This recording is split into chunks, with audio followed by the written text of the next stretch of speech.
You've heard of Noah's Ark, but what happened to his three sons after they stepped off that boat into a completely empty world? This is the untold story that connects ancient biblical history to every nation, every people group, and quite possibly your own family tree. In this video, we're going to trace the incredible journeys of Shem, Ham, and Japheth as they spread across the earth, founded civilizations, and encountered mysteries that biblical scholars are still debating today. From the Tower of Babel to the Curse of Canaan, from the birth of nations to family scandals that echo through millennia, this is the complete story of what really happened after the flood. But before we dive in, if you're new to this channel, consider hitting that like and subscribe button if this type of content helps you unwind. Also, let us know where you're watching from and what time it is. We're building a global community here. So without further ado, let's get started, shall we? The last drops fall like tears from heaven. Each one carries the weight of a world that was.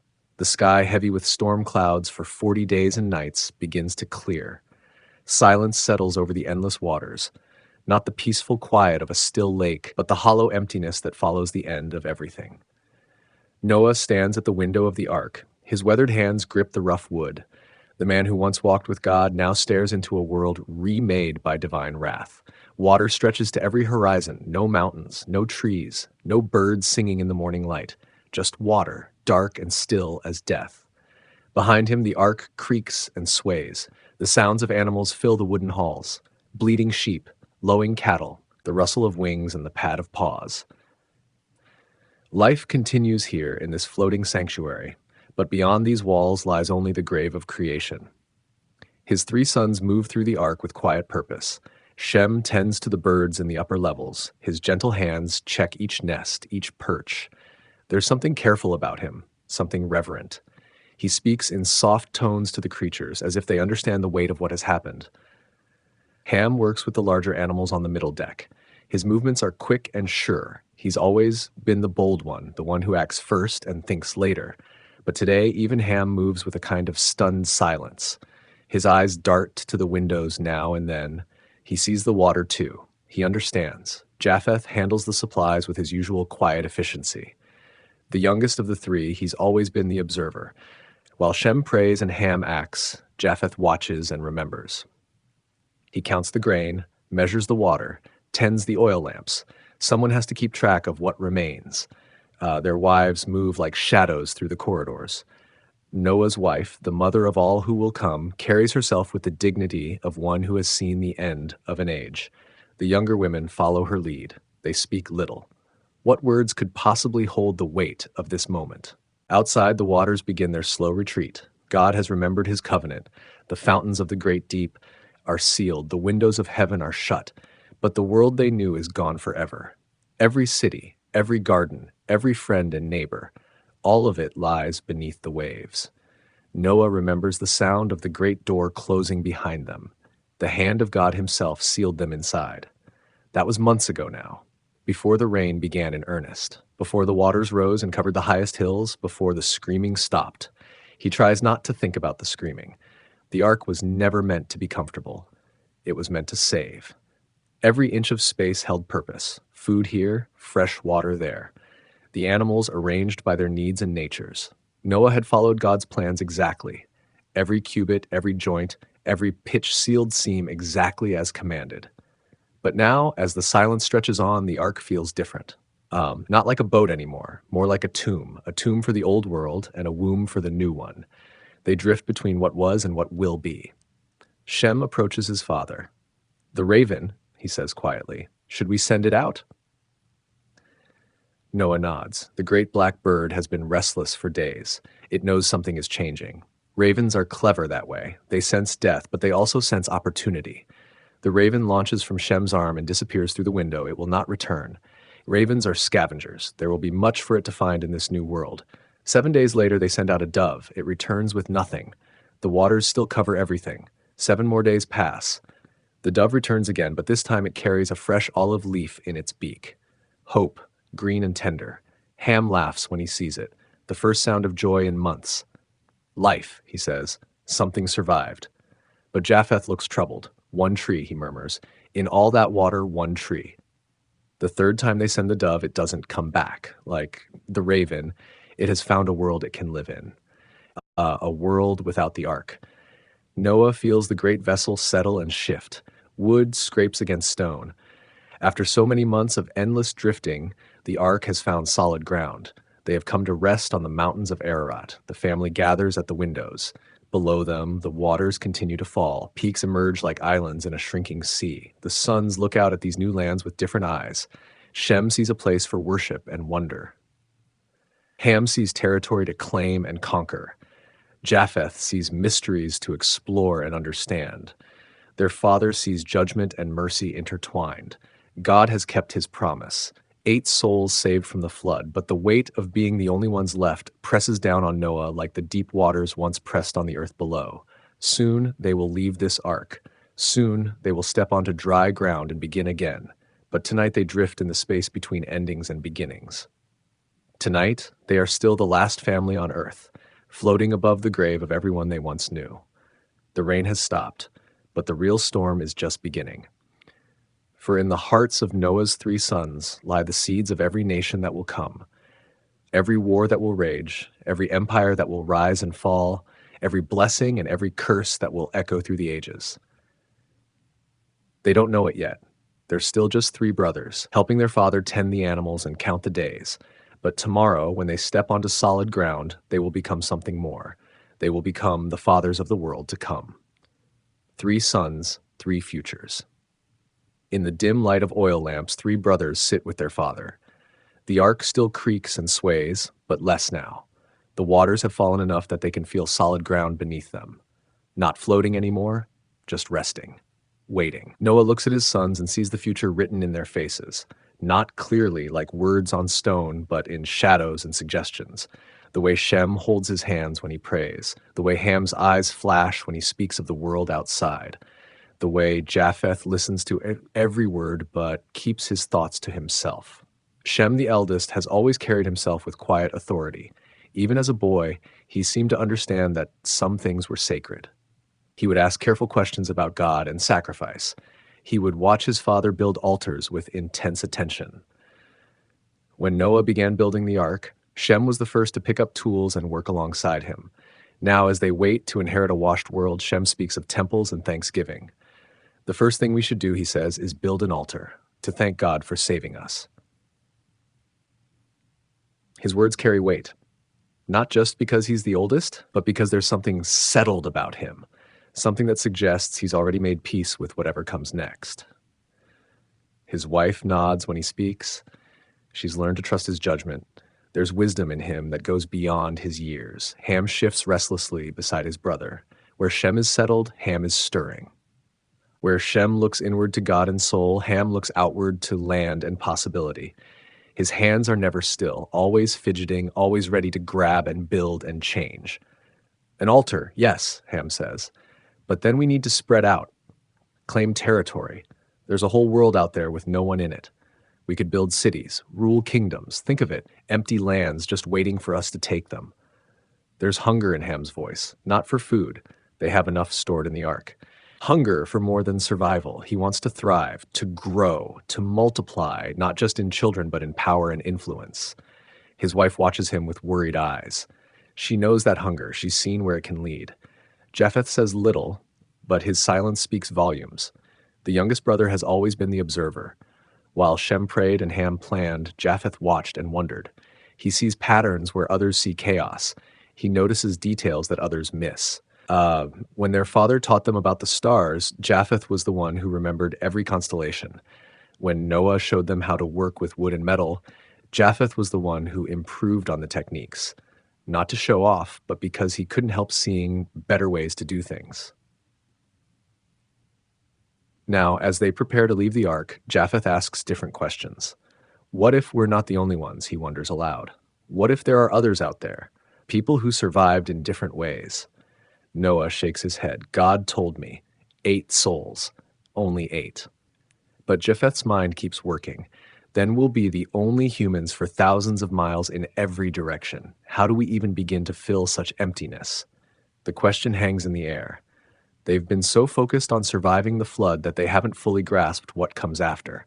The three brothers will need to become the fathers of nations. Their children will need to spread across continents. The burden is enormous. Their personalities suggest different approaches to this massive task. Shem will build slowly and carefully, always with reference to God's will. His descendants will value tradition and righteousness. They'll be the keepers of divine memory, the ones who preserve the stories and the laws. Ham will build quickly and boldly, seizing every opportunity. His descendants will be explorers and conquerors. They'll push boundaries and test limits. They'll create wonders and commit terrible acts in equal measure. Power will flow through their bloodlines like a river, sometimes nourishing, sometimes devastating. Japheth will build thoughtfully and broadly, always asking what if and why not. His descendants will be the innovators and philosophers. They'll spread the farthest and adapt the most. They'll be the ones who find new ways to live in impossible places. But tonight, they're still just three brothers in a wooden boat. They don't yet know about the curse that will divide them. They don't know about the cities their children will build or the wars their grandchildren will fight. They don't know that their names will echo through every age of human history. Tonight, they're united by shared survival and common purpose. They work together to care for the animals, they share meals and memories, they comfort each other through the long, strange nights of waiting. Noah watches them and feels both pride and sorrow. Pride because they're good men, each in his own way. Sorrow because he can sense the fractures that will come. Brothers don't stay brothers forever, not when the world is at stake. Already, small tensions show themselves. Ham grows impatient with Shem's measured pace. Shem worries about Ham's reckless enthusiasm. Japheth feels caught between them, understanding both but belonging fully to neither. Their wives have begun to choose sides, not openly, but in the small ways women often do. Who they sit beside during meals, whose opinions they seek when making decisions, whose children they favor when the little ones play together. The animals sense it too. Creatures that once lived in harmony now eye each other with new wariness. Predator and prey, hunter and hunted. The ark contained the violence of nature for a time, but it couldn't eliminate it. Soon, everything will return to its natural patterns. But for now, in this moment between the old world and the new, the three sons of Noah sit together in the lamplight. Tomorrow, they'll open the great door and step onto dry ground. Tomorrow, they'll begin the long work of rebuilding civilization. Tonight, they're still family, still united in purpose and hope, still innocent of the divisions that will define their legacy. The last quiet moment before the storm of history begins. A mountaintop landing. The great door opens with a groan of ancient wood and rusted hinges. Light pours in, not the dim, filtered glow they've grown used to, but raw sunlight from an open sky. After months in the belly of the ark, the brightness stings their eyes. Noah steps out first. His foot touches stone, real stone, solid and unmoving. Behind him, his family waits in the doorway, suddenly hesitant. For all their dreaming of this moment, now that it's here, they're afraid. The air smells different, clean but empty. No hint of flowers or growing things, no smoke from distant fires, no scent of other humans living and working somewhere over the horizon. Just the sterile smell of washed rock and water-soaked earth. They stand on the peak of Ararat, looking down into a world transformed. Valleys that once held cities now cradle only mud and silence. Rivers have carved new channels through the devastation. Lakes have appeared where hills once stood. Everything familiar has been erased. Shem kneels and touches the ground with reverent fingers. "Thank you," he whispers. Not to them, but to the God who brought them through. His gratitude runs deeper than words, to be alive, to have ground beneath his feet, to see the sun again. Ham strides forward with forced confidence. He needs to move, to act, to prove to himself that they really have survived. But his steps slow as he takes in the scope of the devastation.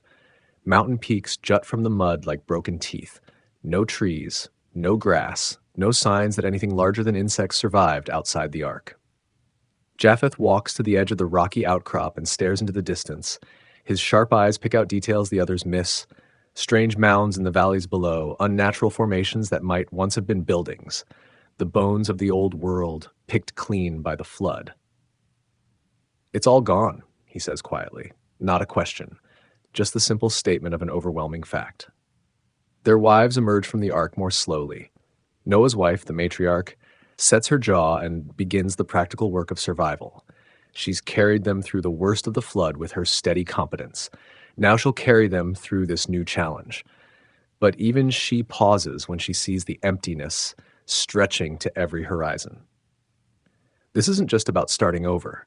This is about starting from nothing, not even the comfort of ruins to remind them that humans once lived here. The animals begin to leave the ark in a chaotic parade. Some bolt immediately, desperate for space after months of confinement. Others emerge cautiously, testing each step. The predators eye the prey with renewed interest. The natural order, suspended during their time together, begins to reassert itself. A pair of wolves lopes down the mountainside, heading for the valleys below. Two ravens take flight, their black wings cutting across the empty sky. A family of deer picks its way carefully over the loose rocks, searching for any hint of green growth. Noah watches them go with mixed emotions: relief that they're fulfilling their purpose, sadness at seeing the community of the ark dissolve so quickly. On the boat, they were all refugees together. Now they're returning to their separate natures.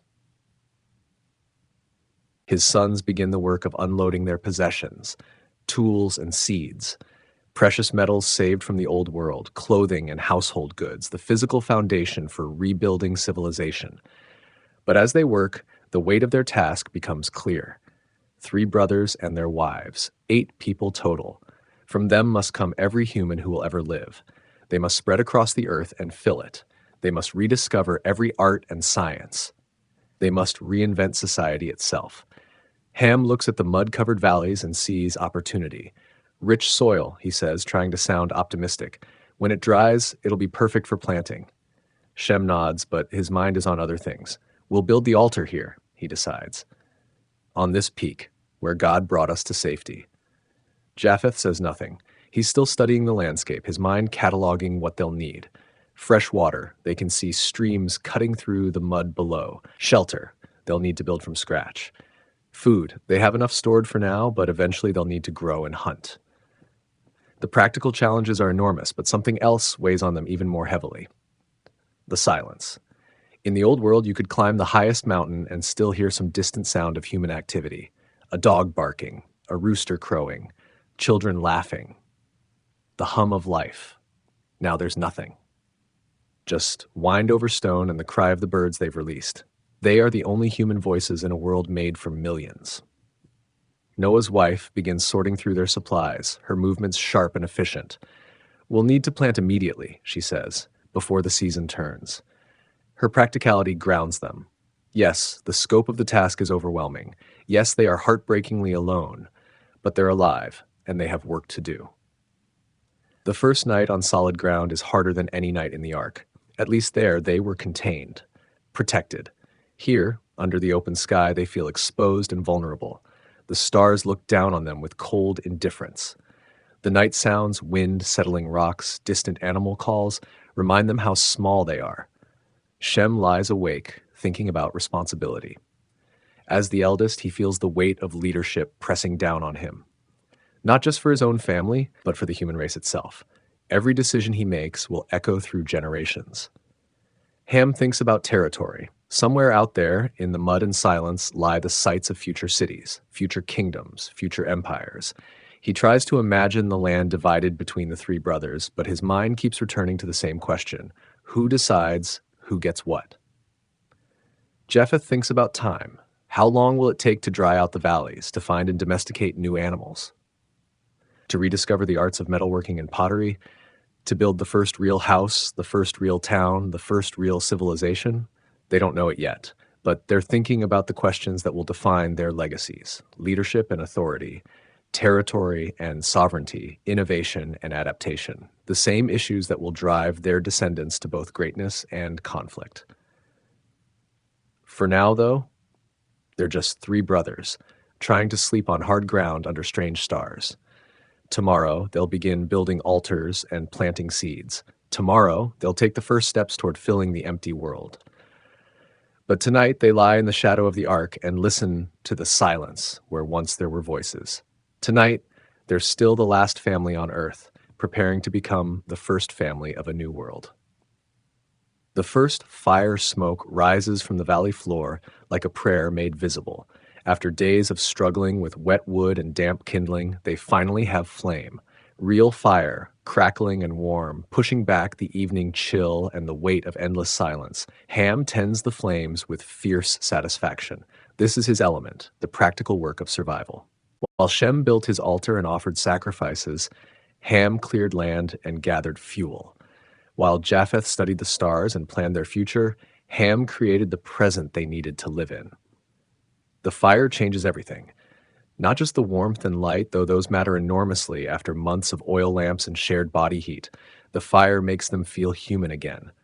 Around its glow, they can almost pretend they're a normal family on a normal evening in a normal world. Their first cooked meal on solid ground tastes like hope. Grain from their stores mixed with herbs they've begun to find growing wild. Meat from one of the animals, they debated this decision for hours. Every creature matters now, every pair must multiply. But they also need to eat. Noah's wife shapes the dough with practiced hands. We'll need to plant the wheat soon, she says, and the barley, before the rains come again. The mention of rain makes them all pause. They've had sunshine for weeks now, but clouds still gather on distant mountains.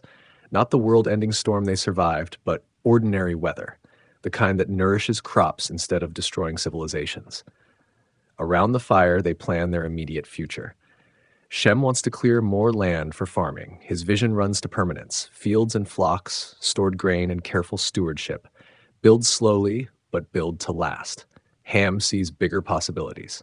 We could dam that stream, he suggests, pointing into the darkness. Create a pond for fish.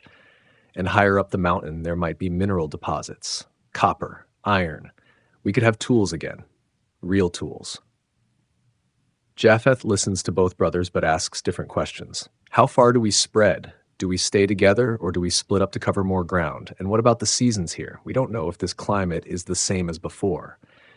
Their concerns reflect their natures, but they also reveal the tension that will soon divide them. Shem thinks in terms of family and tradition. Ham thinks in terms of expansion and opportunity. Japheth thinks in terms of systems and possibilities. For now, they work together. The next morning brings their first real construction project. Not the ark this time, but a proper shelter. The tent they've been using is adequate for travel, but they need something more substantial. They choose a spot near the stream, but high enough to avoid flooding. Close to the fire pit, but not too close. Sheltered from the wind, but open to the morning sun. Every decision requires negotiation. Every choice reveals different priorities. Shem wants the door to face east, toward the sunrise. To remember God's faithfulness, he explains. Every morning we'll see the light and remember. Ham prefers south-facing for warmth and practical reasons. We need to think about winter, he argues, about keeping the family alive and comfortable. Japheth suggests they build multiple structures. Different buildings for different purposes, he says. We'll need storage anyway, and workshops, and space for the children when they come. The children, they don't talk about this often, but the expectation hangs over everything they do. The three brothers and their wives must become the ancestors of nations. Their sons and daughters will need to marry each other and spread across the earth. It's a strange burden to carry. Every kiss between husband and wife carries the weight of species survival. Every pregnancy will be a triumph, not just for the family, but for humanity itself. As they work on the shelter, small tensions begin to show. Ham moves too quickly, making decisions without consulting the others. Shem insists on blessing every beam and joint, slowing the work. Japheth redesigns sections on the fly, confusing the others who just want to follow a plan. Their wives mediate where they can, but they have their own disagreements. About food preparation, about sleeping arrangements, about whose children will eventually lead the family when Noah is gone. The animals they released have begun to establish territories around the mountain. Some stay close, drawn by the security of human presence. Others have wandered far, following instincts toward different climates and food sources. Noah watches this dispersal with understanding. The animals are doing what his sons will eventually do, finding their niches, claiming their spaces, beginning the long process of filling the empty world. But unlike the animals, the humans must maintain connection. They must preserve the memory of where they came from and why they survived. They must pass down the stories and the laws that will guide their descendants. This responsibility weighs heaviest on Noah himself. He is the bridge between the old world and the new. He remembers the time before the flood. He heard God's voice directly. He knows things that must not be forgotten. But Noah is aging. The stress of building the ark, the months at sea, the shock of losing everything familiar, it's all taken a toll. He moves more slowly now, forgets small details, sometimes stares off into the distance as if seeing things that aren't there. His sons notice but don't speak of it directly. Instead, they begin taking on more responsibility, making decisions that once would have gone to their father, preparing, without quite admitting it, for leadership of the family. This shift creates new dynamics. Shem, as the eldest, expects deference. Ham, as the most energetic, demands action. Japheth, as the most thoughtful, offers alternatives neither brother wants to hear. Their first real argument comes over the vineyard. Ham has found wild grapes growing in a sheltered valley and wants to cultivate them. Shem worries about the time and effort involved. Japheth questions whether they understand the local climate well enough to succeed. The argument escalates beyond the practical issues. Ham accuses Shem of being too cautious. Shem accuses Ham of being reckless. Japheth accuses both of missing the larger picture. Noah settles the dispute, but the pattern is established. The brothers see the same challenges through different lenses. They want the same basic things: survival, prosperity, legacy, but they disagree about methods and priorities. Still, they continue working together. The shelter rises beam by beam. The fire burns night after night. The first shoots of cultivated grain push through the soil. Slowly, carefully, they begin the long work of rebuilding human civilization. But even as they build, the seeds of future division are taking root. In Ham's restless ambition, in Shem's rigid righteousness, in Japheth's quiet independence. The same qualities that make them effective leaders also make them incompatible partners. The fire that warms them tonight will not always burn in the same hearth. Soon enough, each brother will need his own flame, his own territory, his own vision of what the new world should become. The Vineyard Incident. The grapes ripen slowly in the mountain valley. Noah tends them with the same careful attention he once gave to building the ark. Every vine receives his personal care. Every cluster is examined and protected. This is more than agriculture. It's resurrection. Wine was one of the great pleasures of the old world, not just the drink itself, but what it represented: celebration, community, the transformation of simple fruit into something that could lift the spirit and bind people together in joy. Noah works alone among the vines more often now. His sons are busy with their own projects, their own concerns. The unity of the early days has begun to fragment as each brother pursues his vision of the future. Shem focuses on worship and preservation. He's carved stone tablets with the stories of the flood, determined that future generations will remember. His section of their growing settlement feels like a shrine, orderly, reverent, dedicated to maintaining connection with the divine. Ham has become the builder and explorer. His workshops ring with the sound of hammer on metal. He's rediscovered the arts of smithing and pottery. His buildings grow larger and more ambitious with each project. He talks constantly of expansion, of claiming more territory, of building cities. Japheth pursues knowledge and innovation. He studies the stars and maps their movements. He experiments with new crops and better tools. His mind works constantly, questioning assumptions and testing alternatives. He's become the family's philosopher and inventor. The division of labor makes sense, but it also creates distance. The brothers work in parallel now rather than together. They share meals and important decisions, but the easy intimacy of the Ark days is fading. Noah feels this separation acutely. He's the thread that still connects them, but he's growing weaker while they grow stronger. Soon they won't need him to settle their disputes or guide their choices. Soon they'll be fully independent men with their own families and ambitions. The thought both pleases and terrifies him. This is what should happen. This is how the world gets repopulated and civilization rebuilt, but it also means the end of their time as one family united by shared survival. The wine offers temporary escape from these worries. When the first batch is ready, Noah samples it with careful attention. Good grapes, proper fermentation. The technique has survived the flood intact. But one taste leads to another, and another. Before long, the old man has consumed far more than wisdom would suggest. The wine hits him harder than expected. His body has lost tolerance after months without alcohol. He stumbles back to his tent as the sun sets, his head spinning with more than just drink. Memories of the old world flood back. Friends long dead, places long drowned, the weight of being the sole survivor of an entire civilization. Inside his tent, the heat and wine overcome him completely. He strips off his clothes and collapses onto his sleeping mat, unconscious before his head hits the ground. This is how Ham finds him. Ham enters the tent to discuss the next day's work and stops short. His father lies naked and senseless, reeking of wine and vomit. The great patriarch, the man who walked with God and saved the world, reduced to this undignified state. What happens next will echo through every generation that follows. Ham stands in the doorway, looking at his father's exposed body. The wine, the vulnerability, the unmistakable humanity of the man who has carried them all through the greatest catastrophe in history. Different emotions war in Ham's mind.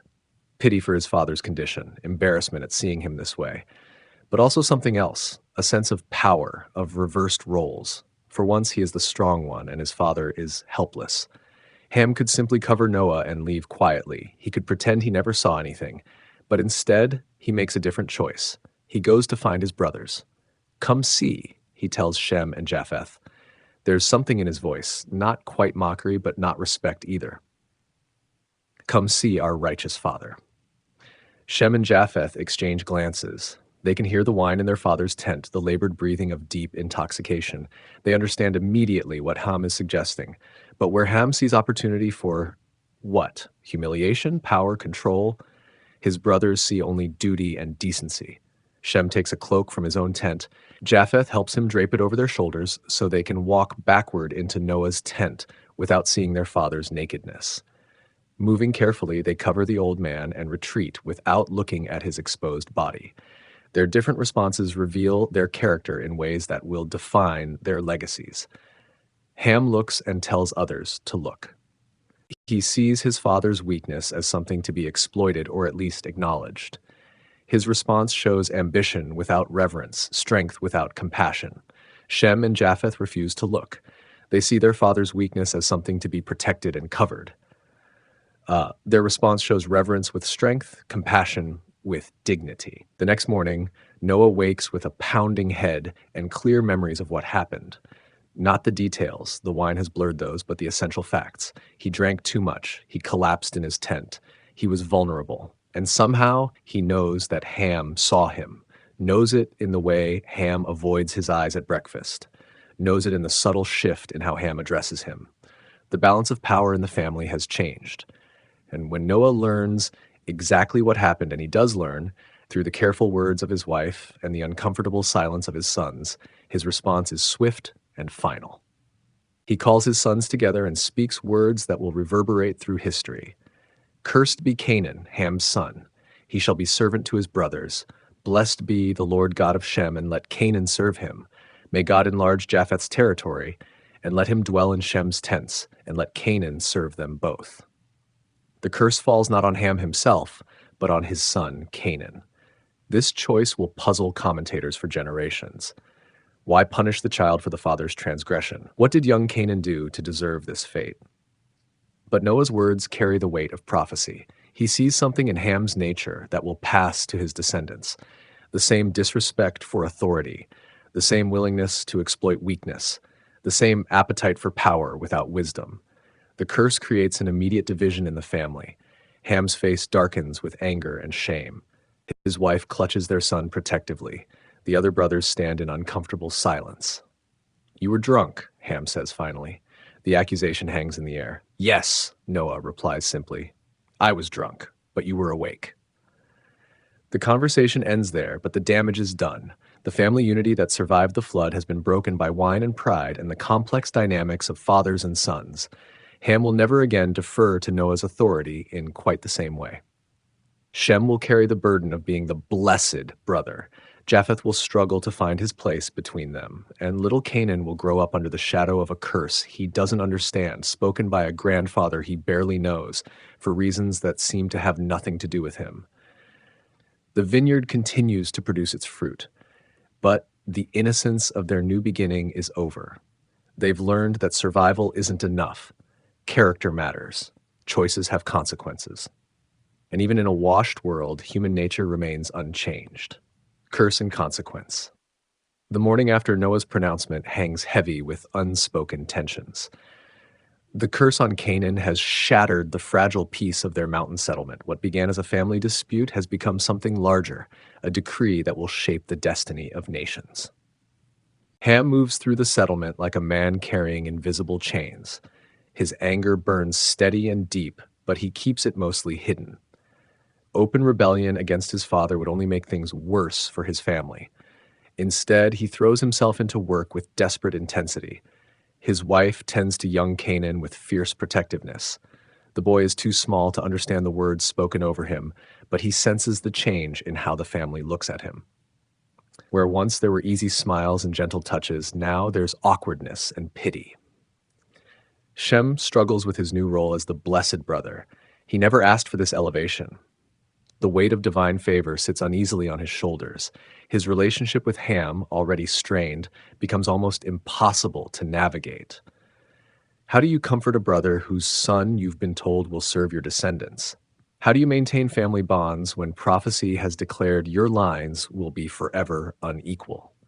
Japheth finds himself caught in the middle, as he so often is.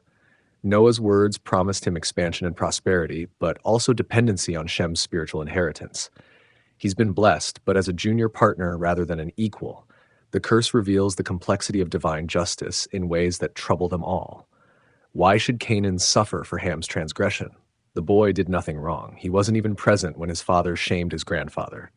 Noah offers no explanation beyond the cryptic words he's already spoken. When pressed by his daughters-in-law, he only says that he speaks what he sees. Whether that vision comes from God or wine or bitter human wisdom, he doesn't clarify. The practical effects begin immediately. Ham's building projects, once welcomed as beneficial to the whole family, now carry different implications. Is he building for everyone's benefit or creating infrastructure that will serve his own ambitions?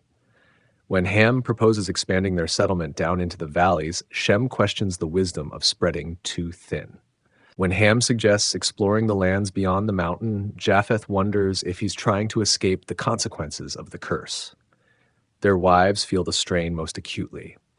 The easy sisterhood they shared through the worst days of rebuilding gives way to careful politeness. They still work together. They have to, with so much survival depending on cooperation. But warmth becomes duty. Noah's wife, the matriarch who held them together through the flood and its aftermath, now faces her greatest challenge. She watches her family fracture along lines of blessing and curse, favor and shame. Her attempts to restore harmony meet with polite resistance from her daughters-in-law, each now protective of her own children's future. The curse transforms everyday interactions into loaded encounters. When the children play together, their parents watch with new eyes. Is Canaan being too aggressive? Are Shem's boys treating him with proper respect or unconscious superiority? Every childhood squabble now carries the weight of prophecy. Ham begins to speak differently about the future. Where once he talked about we and us, now he talks about my family and my plans. The shift is subtle but unmistakable. He's preparing to separate from his brothers, to forge an independent path. Shem tries to maintain family unity, but his efforts feel forced. How can he treat Ham as an equal when divine pronouncement has declared otherwise? His attempts at reconciliation only emphasize the gulf that's opened between them. The theological implications trouble them all. If Noah's words carry prophetic weight, then Canaan's servitude isn't just punishment, it's destiny. The boy's future has been determined not by his choices, but by his father's mistake and his grandfather's pronouncement. But if the curse is merely human anger dressed in religious language, then they're allowing bitterness to destroy their family for no divine purpose. The uncertainty makes everything worse. They can't ignore the words, but they can't fully understand them either. Ham's response begins to justify Noah's harsh judgment. Instead of accepting responsibility and seeking reconciliation, he grows more defiant. He questions Noah's authority in matters both spiritual and practical. He challenges decisions that once would have been accepted without debate. His pride, wounded by the curse, manifests as aggression toward anything that reminds him of his diminished status. When Shem suggests they offer joint sacrifices, Ham refuses. When Japheth proposes collaborative building projects, Ham insists on working alone. The other brothers watch this transformation with sadness and growing alarm.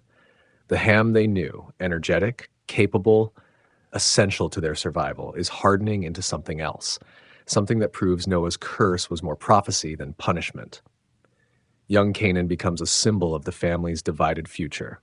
In his innocent face, they see questions that will haunt generations.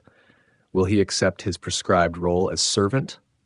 Will he rebel against the destiny others have chosen for him? Will his descendants carry the curse forward or find ways to escape it? The boy himself remains largely unaware of the tensions surrounding him. He plays with his cousins, learns his lessons, helps with the daily work of survival. But already, subtle changes mark his treatment. Tasks that once might have gone to any child now seem to flow to him, the beginning of a pattern that will define his life. Noah ages visibly under the weight of what he's done. The man who saved the world through obedience to divine command now questions whether his words came from God or from his own wounded pride. But spoken words can't be unspoken. Curses, once pronounced, take on lives of their own. The family's daily rhythms continue, but the harmony is broken. They eat together, but conversation stays carefully neutral. They work together, but coordinate rather than collaborate. They worship together, but each brother's prayers carry different burdens. Ham's wife begins to speak privately about leaving. Not immediately. Winter is coming, and survival still requires cooperation. But she plants seeds of separation in her husband's mind. Why should their son grow up under the shadow of this curse? Why should they accept diminished status in a family they helped preserve? Shem's wife struggles with guilt. She never wanted elevation at her sister-in-law's expense. The blessing that should bring joy instead brings responsibility she didn't seek. Her children will inherit advantages, but at the cost of family unity. Japheth's wife keeps her own counsel, as she often does. But she notices everything. The way conversations stop when she enters a room.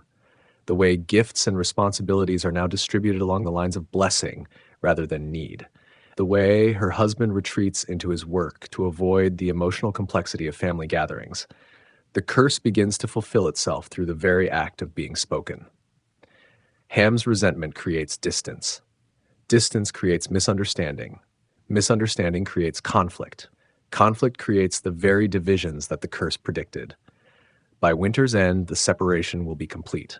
Not through divine intervention, but through human choice and pride, and the terrible power of words to shape reality. The curse will prove true not because God decreed it, but because people believed it and acted accordingly. But that bitter knowledge lies ahead. For now, they still share the same mountain, the same struggles, the same hope for survival. They still need each other too much for complete separation. The curse has been spoken, but its full consequence remains to be seen. Division of the world. The map spreads across the rough wooden table like a promise and a threat. Drawn on scraped animal hide with charcoal and berry juice, it shows the world as Noah's sons imagine it might be. Rivers flowing to distant seas, mountain ranges marking natural borders, valleys ripe for settlement and cultivation. 3 pairs of hands point to different regions. 3 voices argue about boundaries and birthrights. The harmony of shared survival has given way to the harder questions of inheritance and territory. The lands to the east, Shem says, his finger tracing what will become the Fertile Crescent. Good soil, rivers for irrigation, close enough to maintain contact with father's settlement. Ham's hand sweeps across wider territories. The South has advantages, he argues. Warmer climates, different crops, and look here, access to the great waters. Think of the trade possibilities. Japheth studies the northern reaches, the lands that stretch toward unknown horizons. Space, he says simply, room to grow without conflict, and who knows what resources lie undiscovered in these empty lands. The Book of Jubilees, that ancient text that will one day elaborate on these moments, speaks of this division as divinely ordained. According to its account, Noah himself presided over the allocation, ensuring each son received territory appropriate to his nature and destiny. but the reality feels more human than divine. Three brothers arguing over inheritance while their father grows frail and their children multiply. Practical concerns wrapped in theological language. Divine will interpreted through the lens of family politics. The Eastern Territories hold special significance. This is where civilization first flowered before the flood. The knowledge of cities and laws, of writing and mathematics, of astronomy and agriculture, all of it came from these lands. Shem's claim to this region suggests continuity with the old ways. Ham's southern territories promise different advantages: heat that allows multiple harvests, rivers that flood predictably, leaving rich soil in their wake, access to trade routes that will connect distant peoples. His vision runs to expansion and wealth, to building something new rather than preserving something old. Japheth's northern choice reflects his nature as the eternal explorer. These lands stretch farther than anyone can see. They hold mysteries and possibilities, room for his descendants to spread without crowding, to adapt and innovate without the weight of tradition. The ancient sources speak of lots cast and divine guidance received, but they also hint at human calculation and brotherly negotiation. The division serves everyone's interests while separating them enough to avoid immediate conflict. Noah's role in this process remains ambiguous. Does he guide the division according to divine instruction? Does he simply ratify choices his sons have already made? Or does he use territorial allocation as a way to manage the tensions created by his curse? The map reveals assumptions about the world that will prove both accurate and limited. They correctly anticipate that their descendants will spread across vast distances. They understand that different climates will support different ways of life. They grasp that natural barriers will create distinct peoples and cultures. But they can't foresee the scale of human expansion. They imagine a world much smaller than the one their children will actually inhabit. Africa extends farther south than their map shows. Europe stretches beyond their northern boundaries, and entire continents lie beyond their knowledge. Their division creates the first political boundaries in the post-flood world. Not just territories, but the concept of territorial sovereignty itself. The idea that different peoples have different homelands, that geographic separation can prevent conflict while allowing for trade and cooperation. Shem's portion becomes the cradle of religious tradition. Here will rise the temples and schools that preserve divine law. Here the concept of covenant between God and people will take root and flourish. His descendants will become the keepers of sacred memory. Ham's territory becomes the foundation of the first great empires. Egypt and Babylon, Assyria and Persia, all will trace their roots to his portion of the divided world. Power and wealth will flow through these lands like the rivers that nourish them. Japheth's expansion into the northern territories sets the pattern for exploration and innovation that will define his legacy. His children will become the wanderers and adapters, the ones who push boundaries and test limits. But the division also plants seeds of future conflict. Borders drawn on maps become barriers defended by armies. Territorial disputes between Ham's and Shem's descendants will rage for millennia. The very act of division creates the possibility of invasion and conquest. The wives have their own concerns about this territorial allocation. Separation means the end of daily cooperation, no more shared cooking and childcare, no more evening conversations around common fires. The practical support that helped them survive the early years will be lost. Their children, now old enough to understand what's happening, react with mixed emotions. Excitement about exploring new lands, sadness about leaving cousins and friends, uncertainty about what lies ahead in unknown territories. The division represents more than geographic allocation. It's the moment when the family of Noah becomes the nations of the earth, when shared survival gives way to separate destinies, when cooperation becomes competition. Ancient texts like the Book of Jasher elaborate on this moment with specific details. They tell of ceremonies and oaths, of boundaries marked by stone pillars and sacred rituals. They describe how each brother swore to respect the other's territories and never to encroach beyond their allotted borders. But they also hint at the fragility of such agreements. Oaths made by fathers don't always bind their children. Boundaries marked by stones can be moved or forgotten. Sacred rituals lose their power when survival is at stake. The map that divides the world also reveals its unity. Rivers that separate territories also connect them. Mountain ranges that mark boundaries also provide passes for trade and communication. The earth itself refuses to be completely divided. As winter approaches and the time for separation draws near, the family faces the emotional reality of their decision. They've survived the flood together. They've rebuilt civilization together. Now they must trust that their separate paths will somehow serve the greater purpose of repopulating the earth. The division of the world marks the end of the age of Noah and the beginning of the age of his sons. From this point forward, human history will be shaped not by one family's struggle for survival, but by the complex interactions of distinct peoples with different cultures, different interests, and different relationships to the divine. Shem, the chosen line. Morning light filters through the smoke of sacrifice as Shem tends the altar he's built on the eastern slope of the mountain. The stones are carefully chosen, perfectly fitted, oriented toward the rising sun. Every detail reflects his deep reverence for the God who saved his family from the flood. This is Shem's nature. While his brothers plan and build and explore, he worships and remembers and preserves. The weight of spiritual responsibility sits naturally on his shoulders. He understands that someone must maintain the connection between heaven and earth. His portion of the divided world stretches toward the sunrise, encompassing the lands that will become the cradle of civilization. Rivers flow through fertile valleys. Hills provide natural fortresses. The climate supports both agriculture and herding. God has blessed him with territory that can support his calling. But Shem's inheritance is more than geographic. As the eldest son of the man who walked with God, he carries the spiritual legacy of the family. The stories of creation and flood, the knowledge of divine law and covenant, the responsibility to pass these truths to future generations. His wife understands this calling and supports it completely.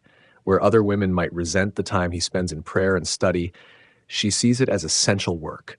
Someone must remember. Someone must teach. Someone must maintain the proper relationship with the divine. Their children grow up immersed in sacred tradition.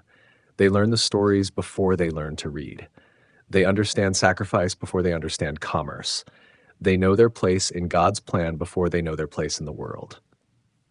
This spiritual focus shapes everything about Shem's approach to building his portion of the new world. His settlements are organized around worship. His laws are based on divine command. His leadership style emphasizes righteousness over efficiency. The pattern he establishes will echo through millennia. His descendants will build the first temples and establish the first priesthoods. They will create the first written laws and develop the first systematic theology. They will become the people of the book, the keepers of covenant. But spiritual privilege comes with spiritual burden. Shem must not only preserve what was revealed to his father, but also discern what God expects from the new world they're building. The old relationships between divine and human were destroyed by the flood. New patterns must be established. His prayers reflect this uncertainty. Gratitude for salvation? Yes. But also questions about purpose and responsibility. What does God want from the survivors?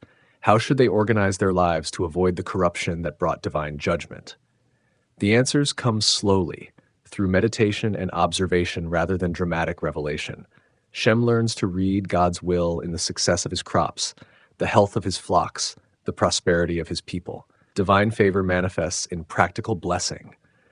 This approach to spirituality will become his descendants' trademark. They will seek God's will through careful observation of cause and effect. They will develop elaborate systems of law and ritual designed to maintain divine favor. They will become the most religiously sophisticated people on earth. But sophistication brings its own dangers. The elaborate systems designed to preserve truth can become barriers to understanding it. The rituals meant to honor God can become ends in themselves. The laws intended to guide behavior can become sources of pride and division. Shem sees these risks but doesn't know how to avoid them. How do you preserve divine truth without institutionalizing it? How do you pass on spiritual insight without reducing it to mere tradition? How do you maintain relationship with God across generations and cultures? His solution is to emphasize both preservation and adaptation. Keep the essential truths unchanged, but allow their application to evolve with circumstances. Maintain the core stories and laws, but interpret them freshly for each generation. This balanced approach will characterize his line's relationship with the divine. They will be simultaneously the most traditional and the most innovative of religious peoples. Conservative in preserving revelation, progressive in applying it. The blessing Noah pronounced over Shem carries both promise and responsibility. Blessed be the Lord God of Shem. The phrasing is significant. God is identified with Shem's line, but Shem's line is not identified with God. Divine favor, not divine status. This distinction matters enormously. Shem's descendants will understand themselves as chosen servants rather than divine beings, privileged recipients of revelation rather than sources of it, the people through whom God works rather than gods themselves. The responsibility weighs heavily on Shem as he watches his brothers prepare for their own departures. Ham's energy and ambition, Japheth's curiosity and innovation, both possess qualities that Shem lacks. Both will build impressive civilizations in their own right. But neither carries the spiritual burden that defines Shem's inheritance.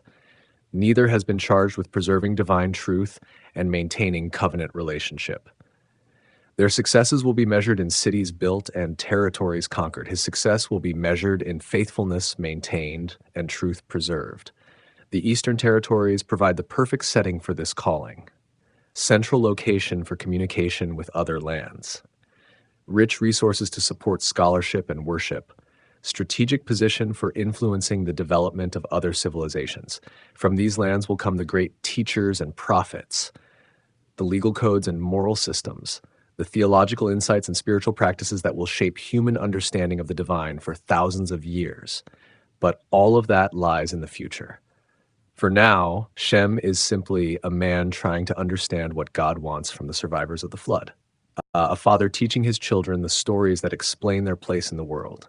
A leader building a community that can preserve and transmit divine truth. His altar stands as a symbol of his commitment. Stone upon stone built to last, oriented toward the sunrise, looking forward to each new day of divine grace, fed by the sacrifices that acknowledge human dependence on divine mercy. The smoke rises straight up in the still morning air, a prayer made visible. A bridge between earth and heaven, a reminder that some things matter more than territory or wealth or power. Some things are worth preserving at any cost. Ham, father of conflict. Ham's hammer rings against the anvil with fierce determination. Sparks fly from heated metal as he shapes iron into tools and weapons. This is his element, not the quiet contemplation of his older brother, but the active work of building and conquering and claiming. The workshop he's constructed dominates the southern slope of their temporary settlement. Forge and anvil, workbenches and tool racks, everything organized for maximum efficiency. While Shem builds altars and Japheth studies stars, Ham creates the practical implements that civilization requires. His children gather around the forge, watching their father work. They learn early that Ham values action over contemplation, results over process. See a need, fill it, he tells them. See an opportunity, take it. See a weakness, exploit it. This philosophy will define Ham's legacy more than any blessing or curse. He approaches the post-flood world with the mindset of a conqueror rather than a steward. The empty lands represent territory to be claimed. The scattered resources represent wealth to be gathered. The other survivors represent either allies or obstacles. His portion of the divided world suits his temperament perfectly. The southern territories stretch toward warmer climates and richer possibilities. Rivers that flood predictably, depositing fertile soil across vast plains. Mineral deposits that can be mined and smelted. Access to trade routes that will connect distant peoples. But Ham sees more than agricultural potential in his inheritance. He sees the foundation of empire. His imagination runs to cities that will dwarf anything the old world produced. Armies that will extend his influence across continents. Trade networks that will make his descendants wealthy beyond imagination. The curse on his son Canaan has only intensified these ambitions. If his line is destined for servitude, he'll prove that servants can become masters through cunning and strength. If others think him diminished, he'll show them the power of underestimation. His wife supports his vision, though she worries about its costs. She's seen the change in him since Noah's pronouncement. The easy confidence has hardened into something more driven and ruthless. The generous spirit that once shared freely with his brothers has become calculating and competitive. Their other children feel the pressure of their father's expectations. They must excel not just for their own sake, but to vindicate their entire lineage. They must prove that Ham's descendants can achieve greatness despite divine disfavor. Young Canaan bears the heaviest burden. The child who carries the curse becomes the symbol of his father's determination to overcome it. Ham pushes him harder than the others, expecting more, demanding proof that servitude is not his natural destiny. The boy responds with a mixture of eagerness and confusion. He wants to please his father, but he doesn't understand why such intense effort is required. The other children seem to live under less pressure. Why must he constantly prove his worth? Ham's building projects grow more ambitious as the months pass. Not just workshops and storage buildings, but monuments and fortifications. Structures that announce his presence and assert his power. Architecture that speaks of permanence and dominion. His brothers watch these developments with growing unease. Shem worries that Ham's pride is leading him toward the same arrogance that brought divine judgment on the old world. Japheth questions whether such aggressive expansion is wise when they're still so few in number. But Ham dismisses their concerns. They're thinking too small, he argues. They're content with survival when they should be planning for dominance. The flood gave them a clean slate. Why not use it to build something greater than what came before? This vision drives him to push boundaries in every direction.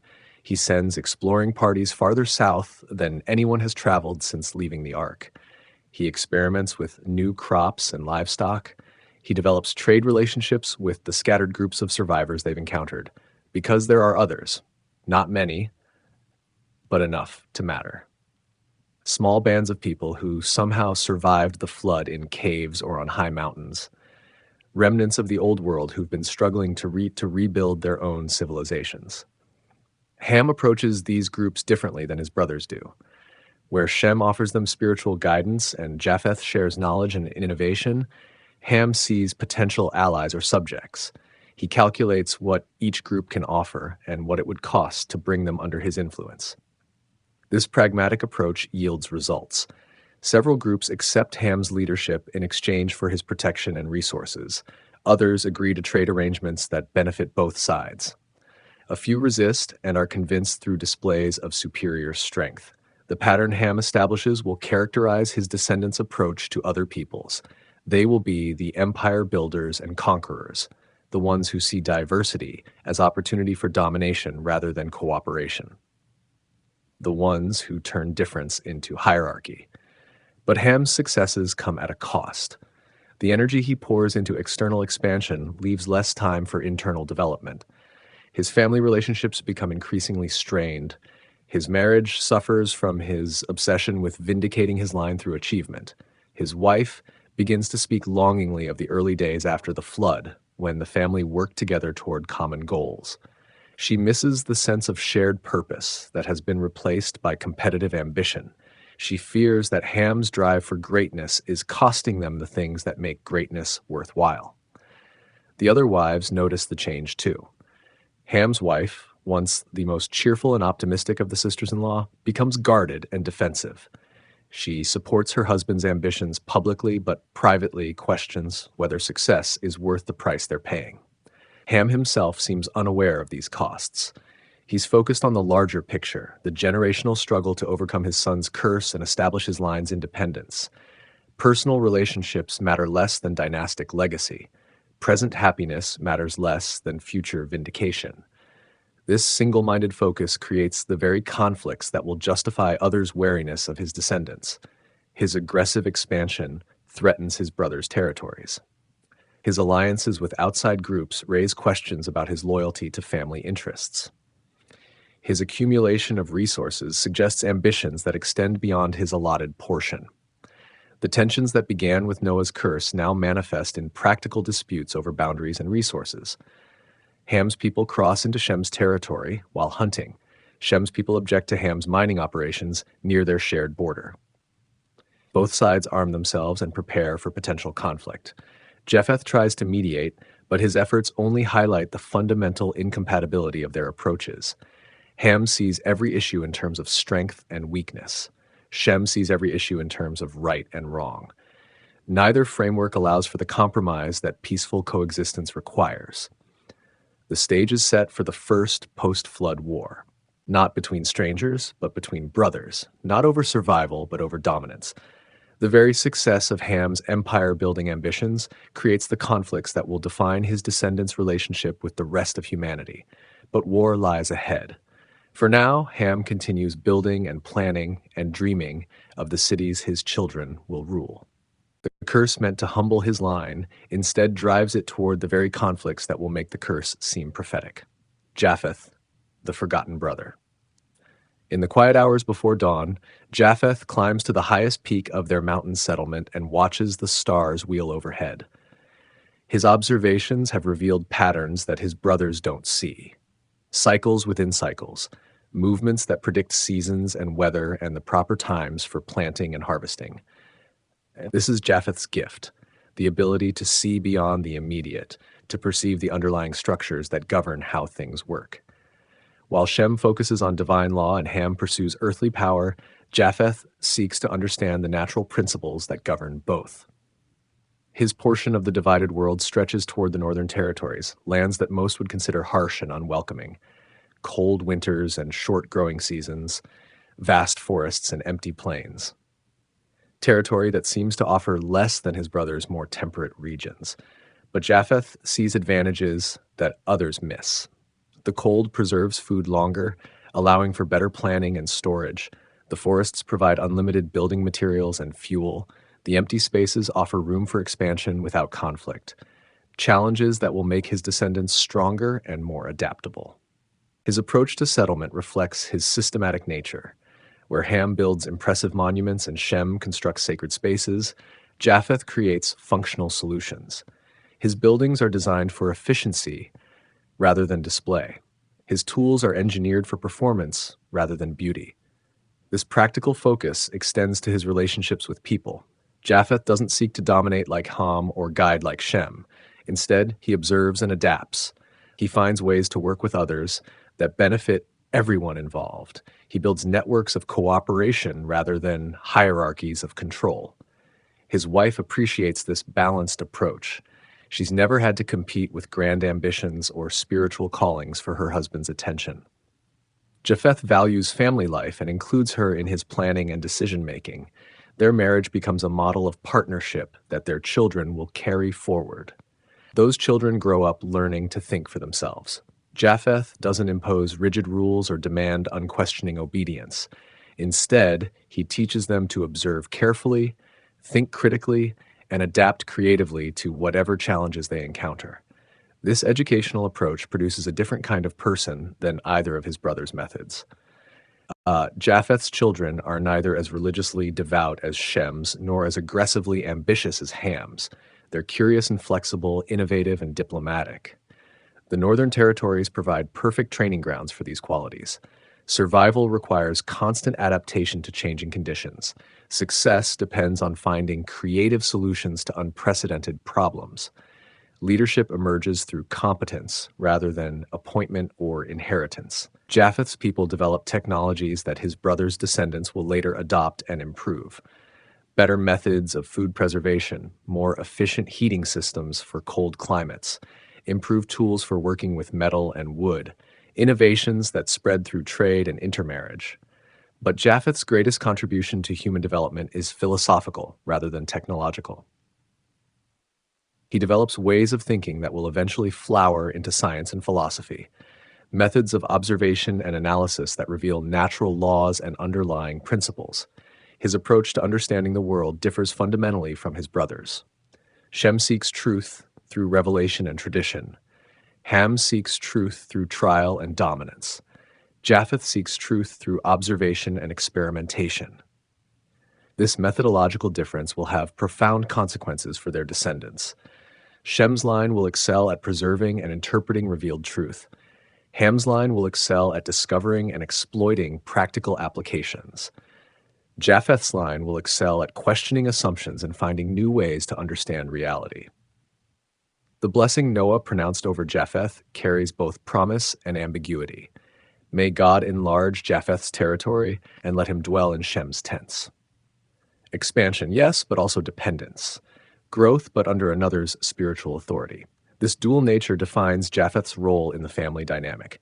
He's independent enough to claim his own territory and build his own civilization. But he's also dependent enough to benefit from his brother's achievements. He takes what works and improves on it without claiming credit or seeking dominance. The arrangement suits Japheth's nature perfectly.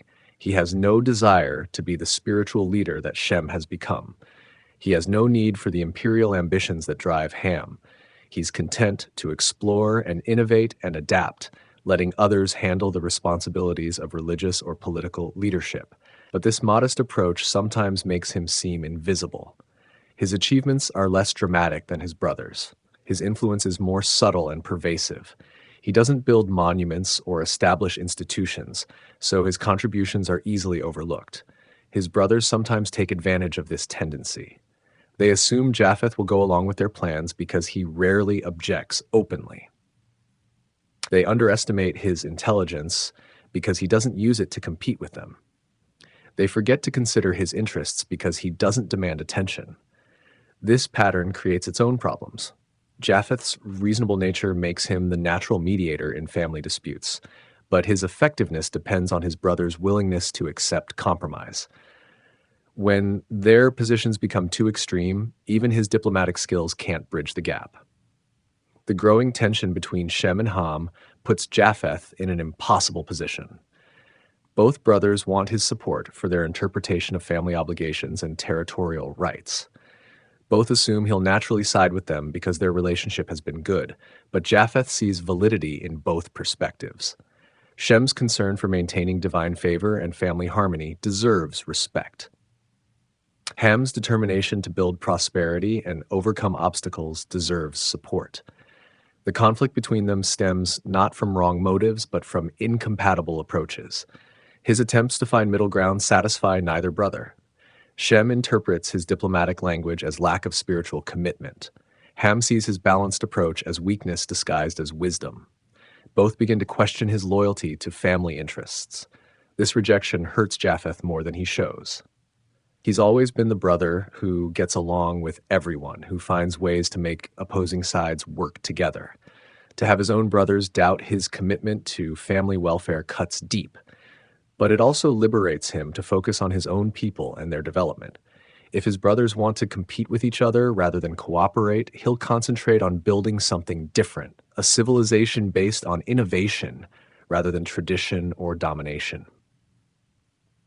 The Northern Territories offer unlimited space for this experiment. His descendants will spread across vast distances, adapting to different climates and conditions. They'll become the great migrants and explorers, the ones who push the boundaries of human habitation.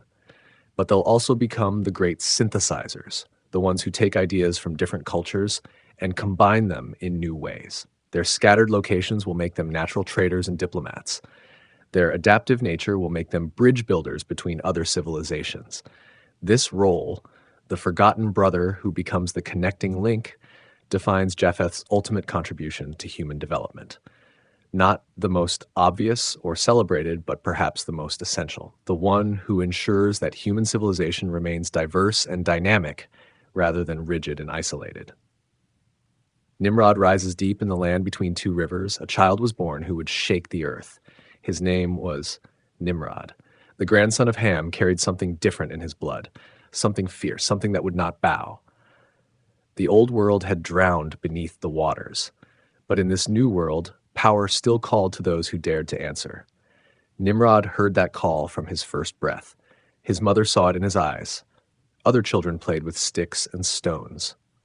Nimrod watched the horizon. He studied the way birds flew in formation. He noticed how animals followed the strongest of their kind. Even as a boy, he understood that some were born to lead. The years passed quietly at first. Nimrod grew tall and broad. His hands were steady. His aim was true. When he walked into the wilderness, he did not come back empty-handed. The beasts of the field learned to fear his footsteps. A mighty hunter before the Lord, the people whispered. But those words carried weight beyond their simple meaning. To hunt was to take life. To be mighty was to hold power over others. To stand before the Lord meant something far more dangerous. Nimrod's fame spread like wildfire across the plains. Young men left their fathers' tents to follow him. They wanted to learn his ways. They wanted to share in his strength. Soon he had an army that moved like a shadow across the land. The first city rose where two rivers met. Babylon, they called it Gate of God. Nimrod planted his standard in the center and declared himself king. No one had done this since the flood. No one had dared to gather such power in one place. But Nimrod was not finished. One city became two, two became four. Babel and Erech, Akkad and Calneh. Each city bore his mark. Each city bowed to his will. The kingdom of Shinar stretched as far as a man could walk in 7 days. From Shinar, Nimrod looked north. The land of Asshur lay green and fertile beyond the mountains. He gathered his armies once more. The march north was swift and sure. Nineveh fell without a battle. Rehoboth and Calah followed. Reason rose from nothing, built by Nimrod's own hands. People had scattered after the flood. They lived in small groups, tending their flocks, keeping to themselves. Nimrod changed all of that. He pulled them together. He gave them walls to protect them. He gave them laws to guide them. He gave them something they had not known since Noah stepped off the ark, a leader who feared nothing. The old patriarch still lived in those days. Noah had seen the first world die. Now he watched the second world take shape under his great-grandson's iron fist. Some say Noah wept. Some say he prayed. Some say he simply waited to see how the story would end. Nimrod's cities grew fat with trade. Merchants came from distant lands. Craftsmen learned new skills. Farmers brought their grain to market. Gold and silver flowed like water through the streets. The people prospered under their king's protection, but prosperity came with a price. Freedom bent beneath the weight of order. The wild spaces grew smaller. The old ways faded like morning mist. Families that had lived apart for generations found themselves pressed together behind city walls. Still, few complained. Safety was worth the cost. Full bellies silenced most doubts. The cities offered things that the open plains could not: comfort, security, and the promise of something greater than mere survival. Nimrod stood on the walls of Babylon at sunset, watching the smoke rise from 1,000 cooking fires. His kingdom spread in all directions. His people numbered like the stars. The world bent to his vision, and it was good. Yet something stirred in the king's heart. Some hunger that cities could not fill. Some thirst that victory could not quench. Nimrod had conquered the earth, but the heavens remained beyond his reach. The hunter's eyes turned upward. The same ambition that had built his kingdom now fixed itself on an impossible prize. If he was mighty before the Lord, perhaps it was time to be mighty against the Lord as well. The people of Babylon saw the change in their king. His commands grew stranger. His dreams grew bolder. Work began on something that had never been attempted before, something that would reach toward the very throne of heaven itself. Nimrod had risen from the dust of a broken world. He had gathered the scattered tribes. He had built an empire from nothing. Now he would attempt something that would echo through every generation that followed. The tower was coming. And with it, the final test of whether humanity had truly learned from the flood, or whether the same pride that had drowned the first world would bring judgment on the second. The Tower of Babel. The idea came to Nimrod in a dream, a ladder reaching from earth to heaven, a pathway for mortals to climb into the realm of God. When he woke, the vision burned in his mind like a brand. The king called his wisest men to council, architects and engineers, builders and designers. They spread their plans across tables of cedar wood. The tower would rise from the center of Babylon like a mountain made by human hands. "Come," Nimrod declared to his people, "let us build a city and a tower whose top reaches into heaven. Let us make a name for ourselves, lest we be scattered across the face of the earth." The words carried power.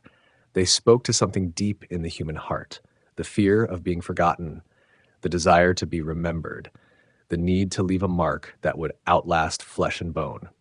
Work began at dawn. Every man, woman, and child in Babylon had a role to play. Some mixed clay with straw, others shaped the mixture into bricks. Still others fed the great furnaces that baked the bricks hard as stone. The tower grew slowly at first, layer upon layer of brick and mortar, each level built upon the one below. The foundation spread wide as a small city. The walls rose thick as a man's height. Nothing like this had ever been attempted before. Months passed, then years. The tower climbed toward the clouds while the people worked with steady determination. They sang while they labored. They told stories of what they would find when they reached the top. Some said they would see the garden where Adam walked with God. Others claimed they would find the throne room of heaven itself. From across the known world, people came to see the great work. Traders brought news of the tower to distant lands. Scholars traveled for months just to study its construction. Kings sent ambassadors to offer tribute and alliance. The tower became more than a building. It became a symbol, a declaration that humanity would not be scattered like leaves in the wind. They would gather together. They would build together. They would reach for the impossible together. Nimrod climbed the tower every day, watching it grow beneath his feet. Each new level brought him closer to his goal. Each brick was a step on the stairway to divinity. The earth spread out below him like a map, and he was its master. But in the highest heaven, the Lord looked down upon the work of human hands. He saw the tower rising like a spear, thrust toward his throne. He heard the pride in their voices as they laid each brick. He knew what burned in their hearts. "Behold," the Lord said to the host of heaven, "they are one people, and they have all one language. This is only the beginning of what they will do. Nothing will be impossible for them." The judgment was swift and final. What had taken years to build would be undone in a single moment, not by earthquake or flood, but by something far more devastating. The gift that had allowed them to work together would be taken away. The confusion began at sunrise. A worker called for more bricks, but his helper could not understand the words. An architect gave instructions to his crew, but they stared at him with blank faces. Across the great construction site, voices rose in frustration and fear. Where once there had been one language, now there were many. Families found they could no longer speak to their neighbors. Workers could not understand their foremen. The careful coordination that had built the tower collapsed into chaos. Panic spread through the city like wildfire. People gathered with those who still spoke their tongue. They turned away from those who had become strangers. The unity that had made the great work possible shattered like pottery dropped on stone. Some tried to continue the work, but it was hopeless. How could they build together when they could not speak together? How could they coordinate their efforts when they could not understand each other's words? Within days, the exodus began. Families packed their belongings and left Babylon forever. They scattered across the earth, following the natural boundaries created by their new languages. The great gathering was over. The age of unity had passed. Nimrod stood alone atop his unfinished tower, watching his people disappear into the horizon. His kingdom crumbled beneath his feet. His dream lay in ruins around him. The man who had conquered the earth could not conquer heaven. The tower remained, a monument to human ambition and divine authority. Wind and weather would slowly wear it down. Time would bury it beneath the dust of centuries, but the memory would endure. The story would be told around campfires for generations to come. Humanity had tried to storm heaven, and heaven had responded by scattering them to the four corners of the earth. The flood had been God's judgment on human wickedness. Babel was his judgment on human pride. The great experiment was over. The children of Noah would no longer share a single language or a single purpose. They would spread across the world, carrying their confusion with them. New nations would rise from the ruins of the old unity. The age of Nimrod was ending. The age of nations was about to begin. The spread of nations. From the ruins of Babel, the children of Noah walked into an empty world. Each family carried their new language like a burden. Each tribe followed paths that led away from the others. The great scattering had begun. Shem's sons turned east toward the rising sun. Their feet carried them across vast plains and through mountain passes. They settled in the lands between great rivers. Their tents dotted the landscape from the shores of the great sea to the edges of the known world. Ham's children moved south and west. Some followed the great river that flows through the desert. Others walked along the shores of the endless sea. They found lands rich with promise and challenge. Their descendants would build cities that would shine like jewels in the wilderness. Japheth's line moved north and west. They crossed great waters and climbed high mountains. They found forests thick with game and plains perfect for their herds. The cold lands welcomed them. The distant shores called to them. Each group carried memories of the world before, stories of the flood, tales of the great tower, the blessing and curse that old Noah had spoken over his sons. These memories would shape the nations that were to come. The sons of Shem spread their tents in the good land. Elam built his cities in the shadow of the mountains. Ashur claimed the fertile valleys to the north. Arphaxad led his people toward the sunrise. Lud and Aram found their portions in the lands between. From Arphaxad came the line that would carry forward the promise. His son Salah begat Eber. From Eber came the name Hebrew. The blessing of Shem would flow through this branch like a river of promise. But the other sons of Shem were not forgotten. They built their own cities and claimed their own lands. Their languages grew different with time. Their customs changed with distance, yet they remained connected by the thread of common ancestry. Ham's sons claimed the warm lands of the south. Cush built his kingdom in the land of burning sands. His cities rose beside the great river. His people learned to work with gold and ivory. They became traders and warriors, feared and respected across the known world. Mizraim led his children to the river of life.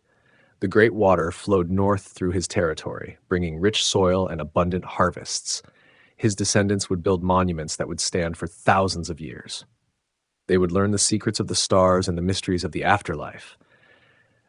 Put claimed the western lands beside the great sea. His people became sailors and explorers. They learned to read the winds and follow the currents. Their ships would carry trade and war to distant shores. Canaan took the land between the great sea and the river Jordan. His territory was small but precious. The soil was rich. The climate was mild. Springs bubbled up from the rock. It was a land flowing with milk and honey. But Canaan's line carried a burden, the curse that Noah had spoken in his anger. The shadow of that judgment would follow his descendants through the generations. Their land would be promised to others. Their cities would fall to foreign conquerors. Japheth's sons spread furthest of all. Gomer led his people into the cold lands of the north. Magog claimed the steppes beyond the great mountains. Madai found his portion in the high country. Javan sailed across the great sea to distant islands. Tubal and Meshech built their cities in the far north. Tiras led his people to the edges of the known world. Each son of Japheth became the father of many nations. Their descendants would spread across the earth like seeds on the wind. The islands of the sea welcomed Javan's children. They became sailors and traders. Their ships carried goods from shore to shore. They learned to work with bronze and iron. Their warriors were feared. Their merchants were welcomed in every port. Gomer's line moved north and west. They crossed great rivers and climbed high mountains. They found lands rich with forests and game. Their tribes grew strong in the cold country. They learned to survive where others could not. Time passed like water flowing to the sea. The scattered families grew into tribes. The tribes became nations. The nations built cities and claimed territories. Languages that had been born at Babel developed and changed. Trade routes connected the distant peoples. Merchants carried goods and stories from land to land. Warriors fought over boundaries and resources. Marriages linked families across tribal lines. The human family was growing apart and growing together at the same time. Yet each nation remembered their origin. They told stories of the great flood. They spoke of the tower that reached toward heaven. They remembered the names of Shem and Ham and Japheth. The past was not forgotten, even as the future took shape. The world was filling with the children of Noah. From the sunrise to the sunset, from the great sea to the distant mountains, human voices called out in 100 different tongues. The promise was being fulfilled. The earth was being replenished. But with the growth came conflict. Nations bumped against each other like sheep in a narrow path. Resources were limited. Good land was precious. Strong peoples pressed against the weak. The age of innocence was ending. The sons of Noah had become the fathers of nations. The world was no longer empty. The great experiment was entering its next phase. From unity at Babel to diversity across the earth, humanity was writing the next chapter of its story. The sons become empires. The children of Noah's sons did not remain wanderers forever. Time carved their footsteps into roads. Their camps grew into villages. Their villages swelled into cities. From the scattered tribes, great empires began to rise like mountains from the plain. Mizraim's descendants built their kingdom beside the life-giving river. The waters flowed north through their land, bringing rich black soil with every flood. They learned to read the river's moods. They built channels to guide its flow. They stored grain in the fat years to survive the lean ones. Their cities rose like jewels strung along the great river's banks. Memphis stood guard over the delta. Thebes ruled the upper reaches. Between them, smaller towns and temples dotted the fertile shore. The land of Mizraim became the breadbasket of the ancient world. The children of Mizraim learned secrets that other nations could only dream of. They could preserve the dead so perfectly that they seemed merely sleeping. They could move stones the size of houses. They could chart the course of stars across the night sky.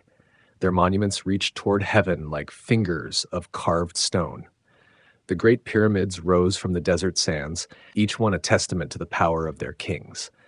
Inside these monuments, pharaohs slept in golden chambers, surrounded by treasures for the journey to the afterlife. Far to the north, the sons of Assur built their own empire in the land between rivers. Their capital rose on the banks of the Tigris, commanding the trade routes that connected east and west. Nineveh grew mighty behind its massive walls.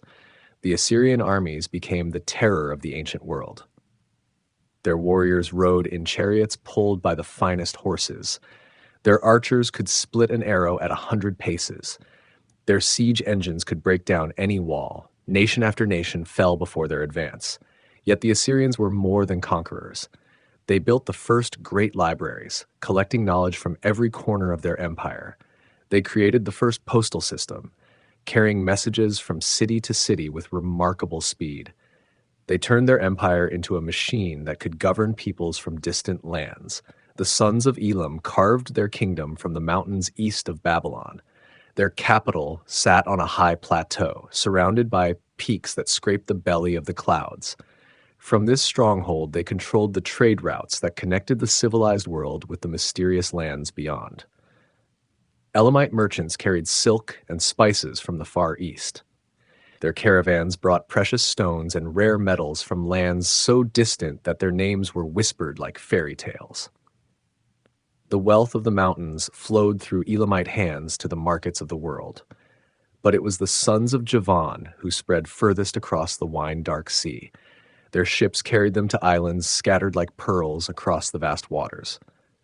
Each island became a stepping stone to the next discovery. Each harbor opened new possibilities for trade and settlement. The children of Javan built their cities on peninsulas and islands, always within sight of the sea. Their temples crowned hills that looked out over endless water. Their harbors welcomed ships from every nation. They became the bridge between the civilized lands and the unknown West. Their warriors fought in bronze armor that gleamed like mirrors in the sun. Their philosophers asked questions that had never been asked before. Their poets sang songs that would echo through the ages. The sons of Javan gave birth to a civilization that would teach the world new ways to think and dream. In the north, Gomer's children built their settlements in the cold forests. They learned to work iron before other nations knew it existed. Their smiths could forge weapons sharper than bronze. Their warriors rode horses that had never known bit or bridle. The northern tribes lived by different rules than the settled peoples of the south. They moved with the seasons. They followed their herds across vast grasslands. They gathered in great assemblies to choose their leaders and settle their disputes. Yet, even these wandering peoples would one day build empires. Their horsemen would ride out of the north like a storm wind. Their armies would sweep across the civilized world, bringing change wherever their hooves touched the earth. The sons of Canaan built their cities in the narrow land between the Great Sea and the River Jordan. Though their territory was small, it sat at the crossroads of 3 continents.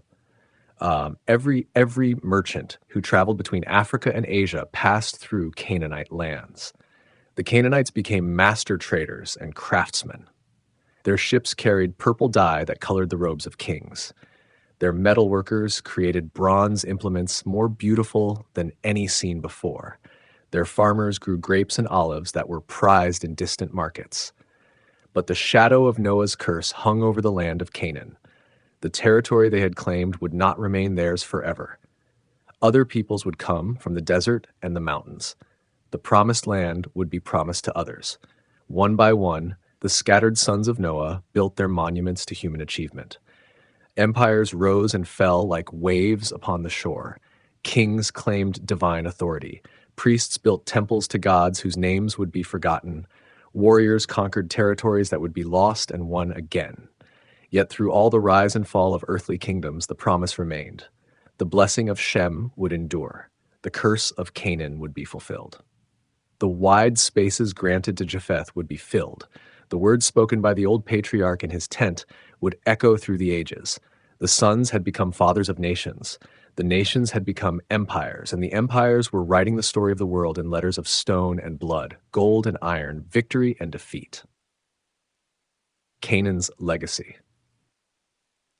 The land promised to Canaan stretched from the Great Sea to the River Jordan. It was not a large territory, but it was precious beyond measure.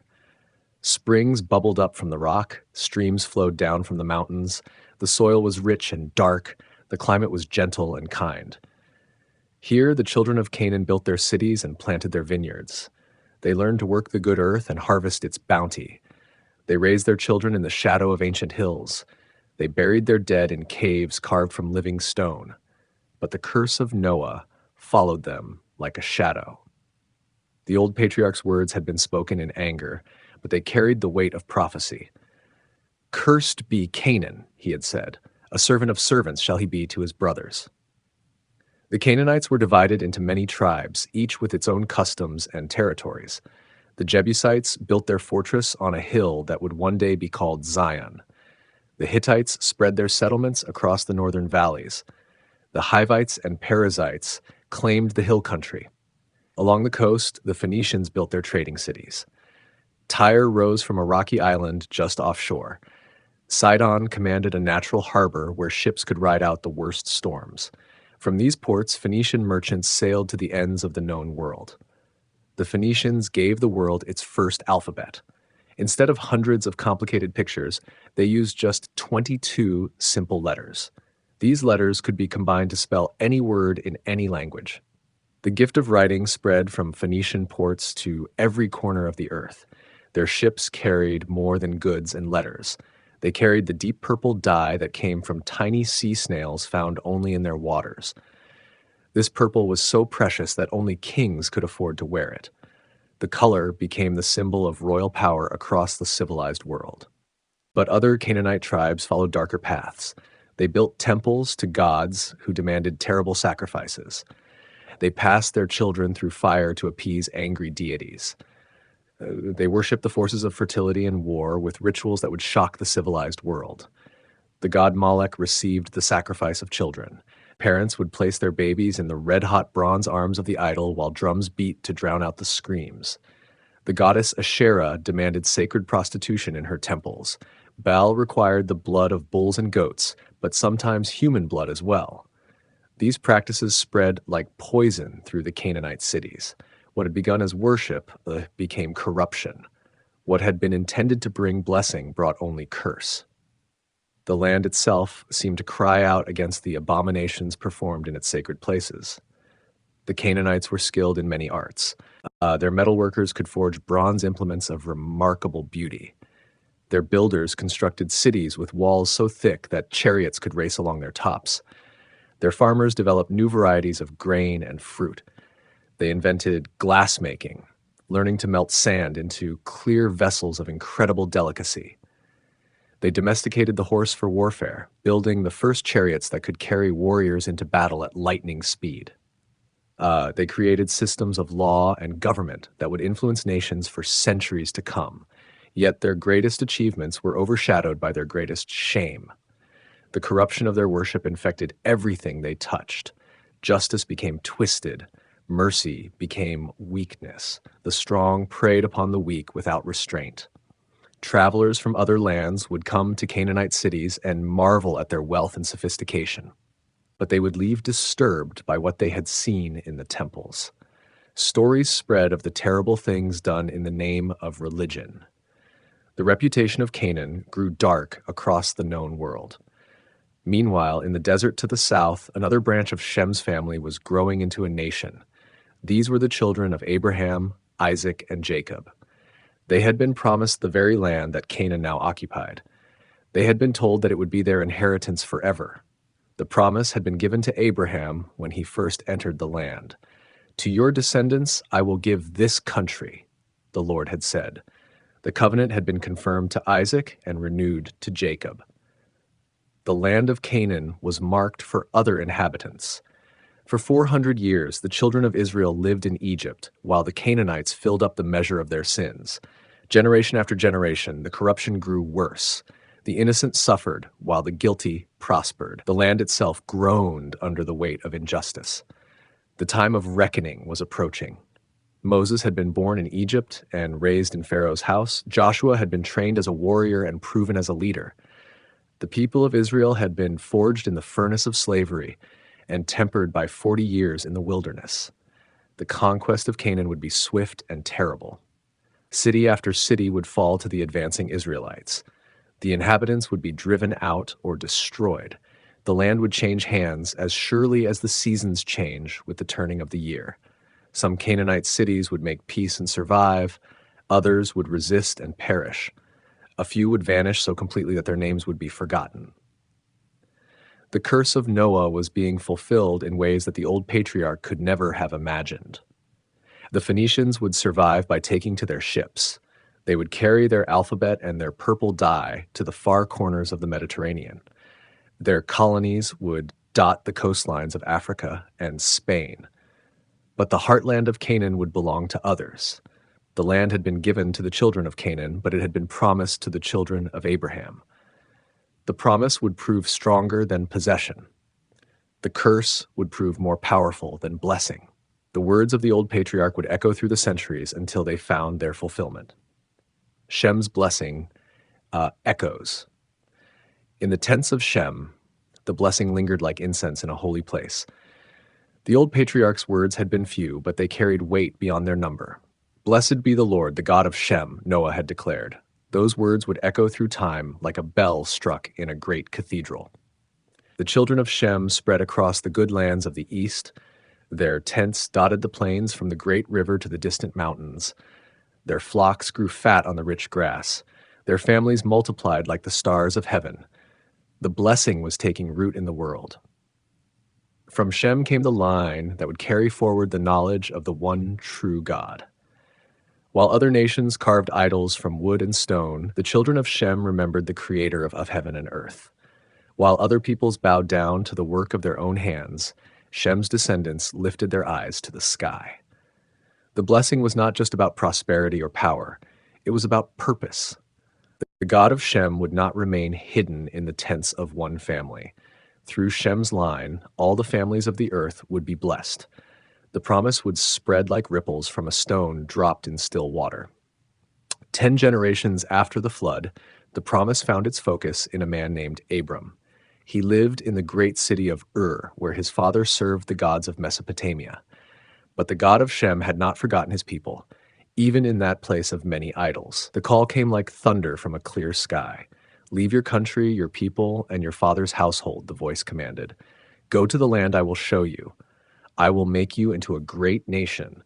I will bless you and make your name great. You will be a blessing." Abram heard and obeyed. He gathered his wife Sarah and his nephew Lot. He loaded his possessions onto camels and donkeys. He said farewell to the city of his birth and walked out into the unknown. The blessing of Shem was beginning its journey to the world. The land that God showed Abram was the same territory that Canaan's children now occupied. It was a good land flowing with milk and honey, but it was already full of people who had no intention of giving up their inheritance. How could the promise be fulfilled? God's ways are not human ways. His timing is not our timing. The promise would wait for its proper season. 400 years would pass before the descendants of Abraham would claim their inheritance. But the promise would not be forgotten. Abraham became the father of Isaac. Isaac became the father of Jacob. Jacob became the father of 12 sons who would become the 12 tribes of Israel. The blessing of Shem flowed through this family like a river of promise, growing stronger with each generation. The children of Israel went down to Egypt during a great famine. They were welcomed as honored guests because of Joseph's position in Pharaoh's court. But welcome turned to suspicion. Suspicion became fear. Fear became oppression. The descendants of Abraham became slaves in a foreign land. Yet even in slavery, the blessing endured. The more the Egyptians oppressed the Israelites, the more they multiplied. The harder they worked, the stronger they became. The God of Shem was preparing his people for their destiny. Moses was born in the slave quarters, but raised in Pharaoh's palace. He was educated in all the wisdom of Egypt, but called to serve the God of his fathers. When the time was right, he led the children of Israel out of Egypt with signs and wonders that shook the world. At Mount Sinai, the blessing of Shem took on new form. The God who had blessed Noah's eldest son now entered into covenant with his descendants. They would be his people. He would be their God. They would carry his law to the nations of the earth. The giving of the law was more than legislation. It was revelation.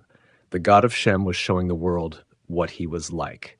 Justice and mercy, holiness and compassion, truth and grace. The law was a mirror that reflected the character of the divine. But the blessing of Shem was not meant to stop with Israel. The promise to Abraham had been clear. All peoples on earth will be blessed through you. The God of Shem had chosen one family to bless all families. He had called one nation to serve all nations. The prophets of Israel understood this calling. They spoke of a time when the knowledge of the Lord would cover the earth like waters cover the sea. They envisioned a day when people from every nation would stream to Jerusalem to learn the ways of God. Some of the children of Shem forgot their calling. They thought the blessing was for them alone. They built walls instead of bridges. They became proud of their special status and forgot their special responsibility. The blessing became a burden instead of a gift. But the faithful remnant kept the vision alive. They remembered that Abraham had been called to be a blessing to all nations. They understood that Israel's destiny was tied to the world's salvation. They prepared the way for the promise to reach its ultimate fulfillment. The blessing of Shem would eventually produce the one who would bless all families of the earth. The promise made to Abraham would find its completion in his greatest descendant. The God of Shem would reveal himself to all people through the seed of the woman who would crush the serpent's head. Through Shem's line came the prophets who spoke God's word. Through his descendants came the priests who offered sacrifices for sin. Through his family came the kings who ruled with justice and righteousness. The blessing was working itself out through human history. Other nations would rise and fall like waves on the shore. Empires would expand and collapse like flowers that bloom and wither. But the blessing of Shem would endure. The promise would persist. The God of Shem would accomplish his purpose through the children of the promise. Japheth expands. The blessing given to Japheth was different from his brothers. God shall enlarge Japheth, the old patriarch had said. The word for enlarge meant to make wide, to give space, to open up room for growth. It was a promise of expansion that would echo through the ages. While Shem's children gathered in the fertile lands of the east and Ham's sons built their kingdoms in the warm south, Japheth's descendants looked toward distant horizons. Something in their blood called them to wander. Something in their hearts yearned for the unknown. The sons of Japheth spread north and west like seeds carried on the wind. They crossed great rivers and climbed high mountains. They found valleys hidden in the clouds and plains that stretched beyond the horizon. Wherever they went, they made the empty places full. Gomer led his people into the cold lands of the north. They learned to survive where others would perish. They built their homes from the timber of vast forests. They hunted the great beasts that roamed the northern wilderness. The harsh climate made them strong. From Gomer came the tribes that would be known as Cimmerians and Scythians. They mastered the horse before other peoples knew such things were possible. They rode across the steppes like the wind itself, appearing suddenly and vanishing just as quickly. Their warriors struck fear into the hearts of settled peoples. They could shoot arrows from horseback with deadly accuracy. They could travel for days without rest. Their raids reached as far south as the civilized lands, bringing terror to those who had grown soft behind city walls. But the children of Gomer were more than raiders. They were innovators. They learned to work iron before other nations discovered its secrets. They developed new ways of fighting and new forms of government. They became the masters of the northern world. Magog's descendants pushed even further north into lands where the sun barely rose in winter and barely set in summer. They adapted to extremes that would kill most people. They found ways to thrive in the land of endless ice and endless light. The children of Magog became legendary for their size and strength. Stories told of giant warriors who could break spears with their bare hands. Their homeland was so remote that other peoples spoke of it in whispers, as if it were a place from fairy tales. Madai's line claimed the high country between the Great Sea and the distant ocean. They built their cities on mountain plateaus where the air was thin and pure. They became skilled in the arts of war and diplomacy. Their empire would one day stretch from the sunrise to the sunset. The Medes learned to govern many different peoples under one crown. They created a system of laws that was both firm and fair. They built roads that connected distant provinces. They established trade routes that brought wealth from the ends of the earth. But it was Javan's children who spread furthest of all. They took to the sea like fish take to water. Their ships sailed beyond the great pillars that marked the edge of the known world. They found islands scattered across the vast ocean like stepping stones to paradise. The sons of Javan built their cities on peninsulas and islands, always within sight of the sea. Their harbors welcomed traders from every nation. Their ships carried goods and ideas to distant shores. They became the bridge between the civilized world and the lands beyond. These sea peoples developed new ways of thinking about the world. They asked questions that had never been asked. They challenged ideas that had never been questioned. Their philosophers and poets would teach the world new ways to think and dream. The children of Javan created the first democracy where common people could vote on the laws that governed their lives. They built theaters where stories were told that still move audiences today. They carved statues so lifelike that people said the gods themselves had breathed life into the stone. Their athletes competed in games that celebrated the human body and spirit.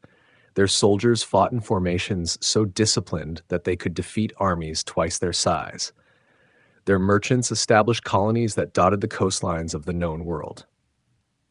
Tubal and Meshech led their people to the far north, where they learned to work metals that other nations had never seen.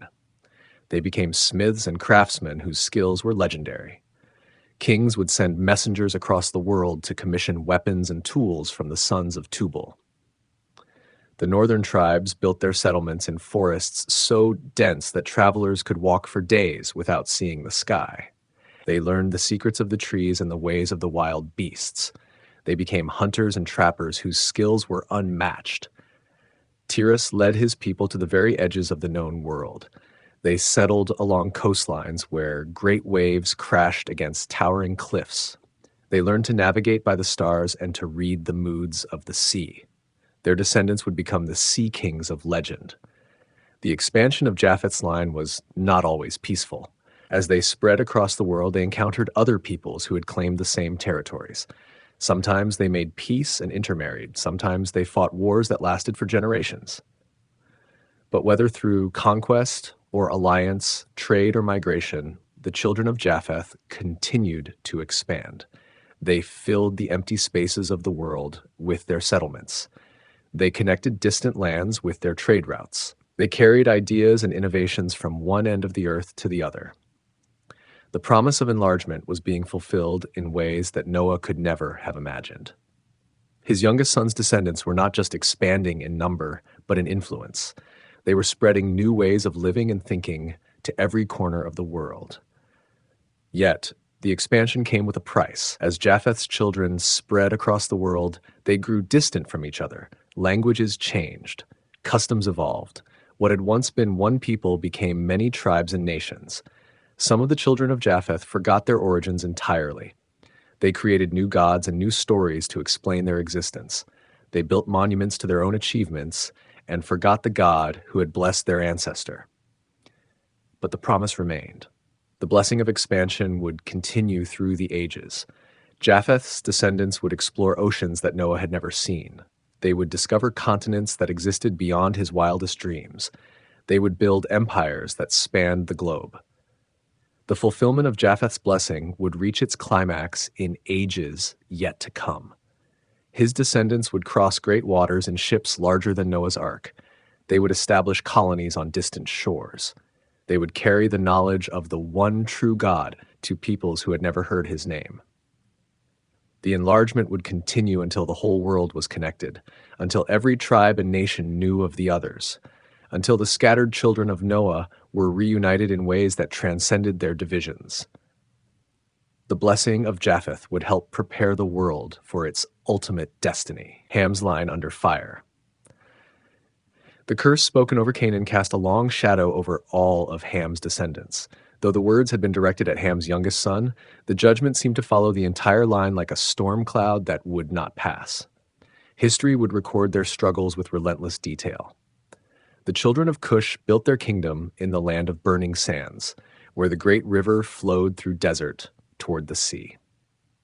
Their cities rose beside the life-giving waters, monuments to human determination in a harsh land.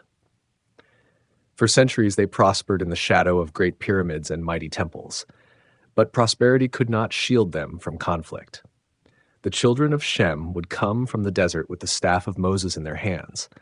The plagues of Egypt would fall like hammer blows upon the kingdom of Mizraim. The firstborn would die in a single night of judgment that would echo through eternity. The exodus of the Israelites marked the beginning of a long decline. Egypt's power waned as other nations rose. The great pyramids became tombs for a fading glory. The wisdom of the scribes was forgotten as libraries crumbled into dust. The gods of Egypt proved powerless before the God of Abraham. In Canaan, the curse took a different form. The inhabitants of the Promised Land found themselves facing enemies who claimed divine authority for their conquest.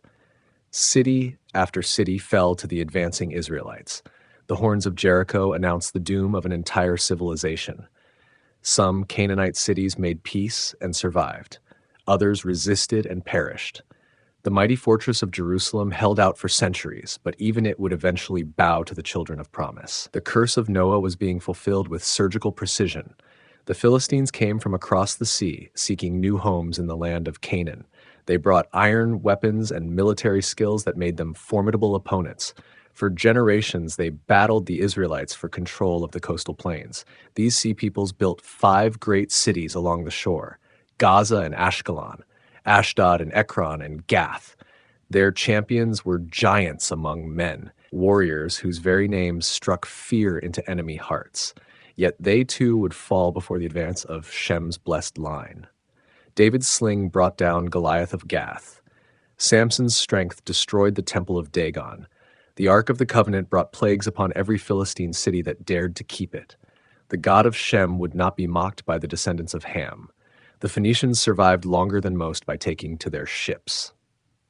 They established colonies across the Mediterranean Sea, carrying their alphabet and their purple dye to distant shores. Their merchants grew rich on the trade between nations. Their ships explored waters that other peoples feared to sail. But even the masters of the sea could not escape the curse forever. Their great city of Carthage would face the rising power of Rome. 3 wars would be fought across the length and breadth of the Mediterranean. In the end, Carthage would be destroyed so completely that salt would be sown in its ruins. The pattern repeated across the ancient world. Whenever the descendants of Ham achieved greatness, some force would rise to cast them down. Egypt fell to Assyria. Assyria fell to Babylon. Babylon fell to Persia. Each empire built upon the ruins of the last. The Ethiopians built their kingdom in the land of Cush, where the great river began its journey to the sea. Their queens ruled with wisdom, and their warriors fought with courage, but they too would face the judgment of God when they opposed his chosen people. The kingdoms of Africa, south of the Great Desert, remained hidden from the world for centuries. They built cities of stone and worked with gold and iron. They developed systems of government and law that rivaled any civilization. Yet they too would face their time of testing. The curse seemed to follow Ham's line wherever they went, not because of their own sins, though those were many, not because of their own failures, though those were great, but because of words spoken in anger by an old man in a tent, words that carried the weight of prophecy. Yet the curse was not absolute. Some of Ham's descendants found mercy in the midst of judgment. Rahab the harlot protected the spies of Israel and was spared when Jericho fell. Her name would be remembered in the genealogy of kings. The Queen of Sheba came from the ends of the earth to hear the wisdom of Solomon. She brought gifts of gold and spices, precious stones and rare wood. She was received with honor and sent away with blessing. The curse could be overcome by those who sought the Lord. The Ethiopian eunuch would read the words of the prophet Isaiah in his chariot as he returned from Jerusalem. Philip would explain the meaning of the scriptures to him. He would be baptized in the desert and carry the gospel to his own people. The blessing of Shem would reach even the cursed line of Ham. But the general pattern remained. The descendants of Ham would struggle against forces greater than themselves. They would build great civilizations only to see them crumble. They would achieve moments of glory only to face seasons of shame. The words of Noah had been few, but their consequences were vast. The curse of Canaan would echo through the centuries, shaping the destiny of nations and peoples. The judgment spoken in a tent would influence the course of world history. Yet even in judgment, mercy could be found. Even in curse, blessing could emerge. The God who had destroyed the world with water had also saved a remnant in the ark. The same divine hand that brought judgment could also bring redemption. Lost cities, lost tribes. In the margins of ancient maps, scribes wrote warnings that still chill the heart. "Here be dragons," they said of the unknown places. But sometimes the real mysteries were not in the empty spaces, but in the names that appeared and disappeared like morning mist. The Hittites built an empire that stretched from the Black Sea to the borders of Egypt. Their capital city commanded the trade routes between east and west. Their armies marched behind iron weapons when other nations still fought with bronze. Their treaties were written in languages that scholars spent centuries learning to read. For 1,000 years, the Hittite Empire was a power that even Egypt had to respect. Pharaohs sent letters to Hittite kings as equals, marriage alliances joined the royal houses, trade goods flowed between their territories like water finding its level. Then, suddenly, silence. The great cities were abandoned overnight. The records stopped in the middle of sentences. The empire that had lasted a millennium vanished like smoke in the wind. Only empty ruins remained to mark where they had lived and died. Archaeologists would find their cities buried under centuries of dust. They would uncover libraries written in forgotten scripts. They would piece together the story of a people who had simply walked away from everything they had built. But the mystery of their disappearance would remain unsolved. The Mitanni ruled the land between the great rivers for 3 centuries. Their chariots were the finest in the world. Their horses were bred for speed and endurance. Kings from distant lands would send ambassadors to learn their secrets of war. The Mitanni spoke a language that belonged to no known family. Their gods had names that appeared nowhere else in the ancient world. They seemed to have come from nowhere and vanished into nothing, leaving only scattered references in the records of their neighbors. Their capital city was built on a hill that commanded the river valley. Massive walls surrounded palaces and temples of impressive size. The royal tombs contained treasures that spoke of wealth beyond measure. Yet the people who created all this beauty simply disappeared. The sea peoples came from the west like a tsunami of destruction. They destroyed cities that had stood for centuries. They toppled empires that had seemed unshakable. They changed the map of the ancient world in a single generation. But who were they? Where did they come from? Where did they go when their work of destruction was finished? The records tell us their names: Peleset and Checker, Shekelesh and Dinayan. But the names are just labels on an empty box. Some scholars think they were refugees from natural disasters. Others believe they were raiders seeking new lands to plunder. A few suggest they were the remnants of a great civilization that had fallen into the sea. The truth remains hidden beneath the waves of time. The Phoenicians built their cities on islands and peninsulas along the eastern shore of the Great Sea. Tyre and Sidon became names known in every port. Their merchants carried goods and ideas to the ends of the earth. Their alphabet became the foundation of written language. But the Phoenicians were more than traders. They were explorers who sailed beyond the Pillars of Hercules into the unknown ocean. They established colonies on distant shores. They may have reached lands that would not be discovered again for another 1,000 years. Their ships carried more than goods. They carried people fleeing from war and disaster. They carried knowledge from one civilization to another. They carried religious ideas and artistic styles across the boundaries of nations and cultures. Yet for all their importance, the Phoenicians left few records of their own. We know them mainly through the writings of their enemies and competitors. Their own voices have been largely silenced by time and conquest. They remain a mystery wrapped in an enigma. The Philistines came from across the sea to settle in the land of Canaan. They brought iron weapons and military techniques that made them formidable opponents. Their 5 cities controlled the coastal plain for centuries. But where did they come from before they crossed the sea? Some evidence suggests they originated in the islands of the Aegean. Other clues point to the coastlands of Asia Minor. They may have been part of the great movement of sea peoples that changed the ancient world. Their culture was a mixture of influences from many lands. Their pottery showed styles from different regions. Their religious practices combined elements from various traditions. They were a people formed by migration and mixing, adaptation and survival. The Elamites built their kingdom in the mountains east of Babylon. Their capital sat on a high plateau surrounded by peaks that touched the clouds. For over 1,000 years, they controlled the trade routes between the civilized world and the mysterious East. Their language was unlike any other in the region. Their writing system was unique.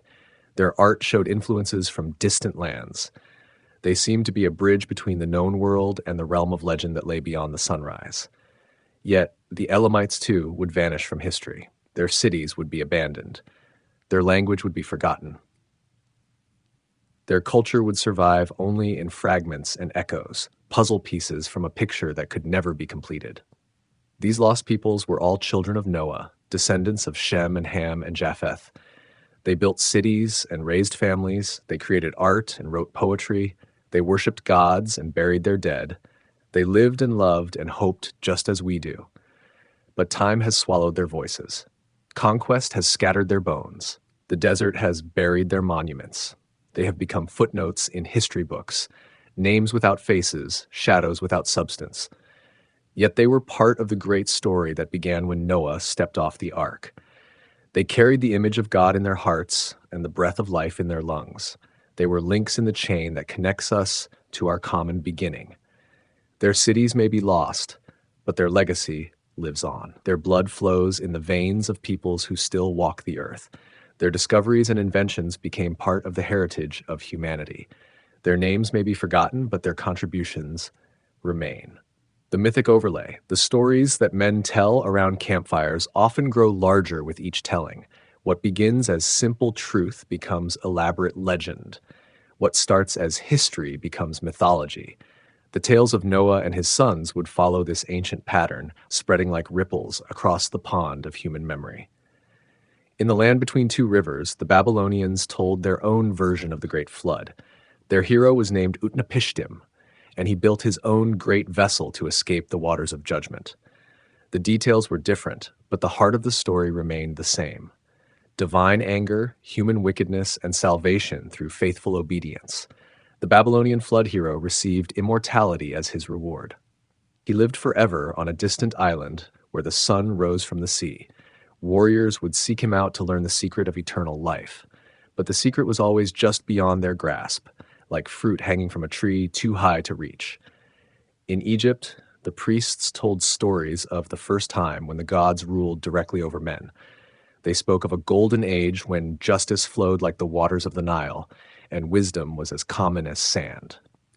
But then came the time of chaos, when the old order was swept away by flood and fire. The Egyptian flood was different from the Mesopotamian version. It was not water that destroyed the world, but the tears of the sun god Ra. He wept for the wickedness of humanity, and his tears became a deluge that washed away the corruption of the earth. Only the righteous survived to rebuild the world. In Greece, the poets sang of Deucalion and Pyrrha, the only humans to survive the great flood sent by Zeus. They rode out the storm in a wooden chest, much like Noah's Ark. When the waters receded, they threw stones over their shoulders, and the stones became the first men and women of the new age. The Greek flood story carried its own wisdom. The stones that became people reminded listeners that humanity was born from the earth itself. They were children of stone and clay, dust and water. They carried the hardness of rock in their hearts and the softness of mud in their souls. The Romans adapted the Greek stories but added their own touches. Their flood hero was more practical, less mystical. He saved not just his family, but also the knowledge needed to rebuild civilization. He carried seeds and tools, books and maps. He was the founder of a new age of order and law. Further north in the cold lands of the Germanic tribes, the storytellers spoke of Ragnarok, the twilight of the gods. The world would end in fire and flood, but from the ashes would rise a new world, green and beautiful. A man and woman would survive by hiding in the branches of the world tree. These northern stories were darker than their southern cousins. The gods themselves would die in the final battle. The forces of chaos would triumph over order, but from the destruction would come renewal. From the ending would come a new beginning. In the distant east, beyond the great mountains, similar stories were told around different fires. The Chinese spoke of a great flood that covered the world, tamed only by the hero Yu, who dug channels to drain the waters. The Indians told of Manu, who saved the seeds of life in his great boat. Each culture added its own colors to the story. Each people emphasized the truths that mattered most to them. But the basic pattern remained constant: judgment, salvation, and renewal. The flood story seemed to be written in the very DNA of human memory. The similarities were too striking to be coincidental. Too many cultures, separated by vast distances and centuries of time, told versions of the same tale. Scholars would debate for generations whether this proved the truth of Noah's flood or merely the universal human fear of drowning. But the mythic overlay did more than preserve memory. It also changed the story. Each retelling added new elements. Each culture filtered the tale through its own understanding of divine justice and human nature. The simple truth became complex mythology. The sons of Noah took on new names and new characteristics. Shem became the wise king of the east. Ham became the rebellious giant of the south. Japheth became the sea-roving explorer of the west. Their human frailties were forgotten. Their divine destinies were magnified. The ark became a ship large enough to carry entire cities. The flood became a cosmic event that reshaped not just the earth, but the heavens themselves. The dove became a messenger of the gods. The rainbow became a bridge between the world of mortals and the realm of the divine. These mythic additions were not lies. Exactly, they were truth told in the language of symbol and metaphor. They captured realities that mere facts could not express. They spoke to the heart in ways that history could not reach. The curse of Ham became the explanation for why some people suffered more than others. The blessing of Shem became the reason why certain nations prospered. The expansion of Japheth became the justification for exploration and conquest.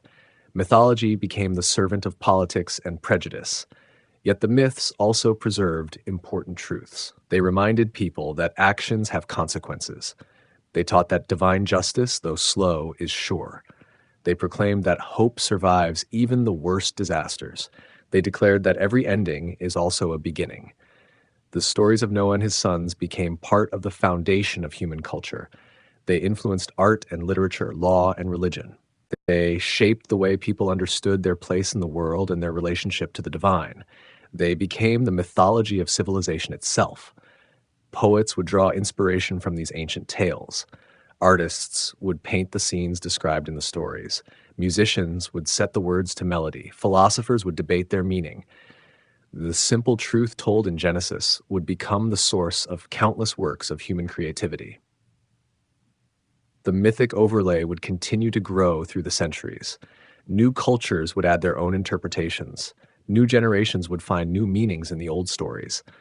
The tale of Noah and his sons would prove as enduring as the mountains and as changeable as the sea. But beneath all the additions and variations, the core truth remained. Once the world was judged for its wickedness. Once a righteous man and his family were saved from destruction. Once humanity was given a second chance to fulfill its destiny. The myth preserved the memory even as it transformed the telling. The role of women. In the shadow of the great patriarchs stand figures whose names have been whispered rather than proclaimed. The wives of Shem, Ham, and Japheth walked off the ark beside their husbands, but history has largely forgotten their faces. Yet without these women, there would be no nations to tell the story. The wife of Shem carried within her womb the future of the blessed line. Her children would become the fathers of nations that would carry the knowledge of God to the world. Yet we do not know her name. We do not know her thoughts as she watched the floodwaters recede. We can only imagine her hopes and fears as she helped to plant the first seeds in the new world. Ancient traditions, preserved in books that were not included in the official scriptures, whisper that her name was Sedekatelabab. She was said to be the daughter of Eliakim, a descendant of Methuselah. Some stories claim she was known for her wisdom and her skill in healing. But these are echoes of echoes, memories preserved in oral tradition rather than written record. The wife of Ham faced a different destiny. She would be the mother of nations that would build great empires and create wonders of the ancient world. But she would also bear the burden of the curse pronounced upon her son Canaan. Her descendants would know both glory and shame, triumph and tragedy. The old books give her the name Nahalath Mahnuk. They say she was beautiful beyond measure, with skin like polished bronze and eyes like pools of deep water. Some traditions claim that her beauty was part of the temptation that led to the sin in Noah's tent. But these stories may say more about the storytellers than about the woman herself. Japheth's wife would become the mother of the most widespread peoples on earth. Her children would sail beyond the known world and establish colonies on distant shores. They would explore lands that their brothers never dreamed existed. Yet she too remains largely unnamed and unknown. The ancient sources call her Adatonisses. They describe her as a woman of the sea, skilled in navigation and weather reading. Some stories say she encouraged her husband's sons to take to the water and explore the unknown. She is portrayed as the feminine spirit of adventure that would drive her descendants to the ends of the earth. But beyond these three women stood another figure whose importance cannot be overstated. Noah's wife, the mother of all three sons, the woman who helped preserve the human race through 40 days and nights of rain and flood. Yet even she is rarely named in the official records. The Book of Jubilees calls her Emzara. Other sources give her different names, Barthenos, Theophira, or simply Nama. The variety of names suggests that her true identity was lost early in the telling and retelling of the story. But her importance was never forgotten. She was the first woman of the new world. Like Eve before her, she was the mother of all living humans who came after the flood. Every nation on earth could trace its lineage back to her womb. Every family tree, if followed far enough, would lead to her as its root. What must it have been like for these women as they stepped off the ark into an empty world? The silence must have been deafening after the noise of so many animals in close quarters. The emptiness must have been overwhelming after the crowded conditions on the boat. They had been wives and mothers in the old world. Now they had to become pioneers and nation builders in the new one. They had to help their husbands establish new homes, new customs, new ways of life. They had to raise children who would never know the world that had been destroyed. The women carried more than just the future of humanity in their wombs. They carried the memories of the old world in their hearts. They remembered what life had been like before the flood. They could tell their children about the wonders and horrors that had been swept away by the waters. They were the keepers of culture as well as the bearers of children. They would have taught their daughters how to cook and weave, how to tend gardens and raise livestock. They would have passed down songs and stories, customs and traditions that would shape the new civilizations. Yet they faced unique challenges that their husbands did not share. The burden of childbearing in a world where every pregnancy was precious. The responsibility of raising children who would become the founders of nations. The knowledge that their choices would echo through countless generations. The curse pronounced on Canaan must have fallen especially hard on Ham's wife. To watch her grandson grow up under the shadow of divine judgment must have broken her heart. To know that her descendants would face struggles that her sisters-in-law's children would not know must have been a heavy burden to bear. But the women also carried hope. They had seen God's faithfulness in preserving them through the flood. They had witnessed his mercy in giving humanity a second chance. They could trust that his purposes would ultimately be fulfilled, even through the most difficult circumstances. Some traditions suggest that the wives of Noah's sons did not all get along perfectly. Living in close quarters on the ark for over a year would have tested anyone's patience. The different destinies awaiting their children may have created tensions and rivalries that continued after the flood. But they were united by their shared experience of salvation. They had all been chosen to survive when the rest of humanity perished. They had all been entrusted with the future of the human race. They had all been given the privilege and responsibility of being new beginnings. Their influence extended far beyond their immediate families. The daughters they raised would become the wives of their grandsons, strengthening the genetic diversity of the new humanity. The traditions they established would become the foundations of civilization itself. In cultures where women's voices were often silenced, these first mothers of the New World must have held positions of special authority and respect. They were the living links to the time before the flood. They were the witnesses to God's judgment and mercy. They were the sources of wisdom for navigating an unknown future. Their stories deserve to be told alongside those of their famous husbands. Their contributions to human history deserve to be remembered and celebrated. They were not just the wives of great men. They were great women in their own right, the founding mothers of all nations that came after the flood. The role of women. Behind every great man stands a woman, they say. Behind Noah's 3 sons stood 3 wives whose names have been lost to time. History often forgets the women who shaped the world's most important moments. These forgotten mothers helped rebuild civilization after the flood.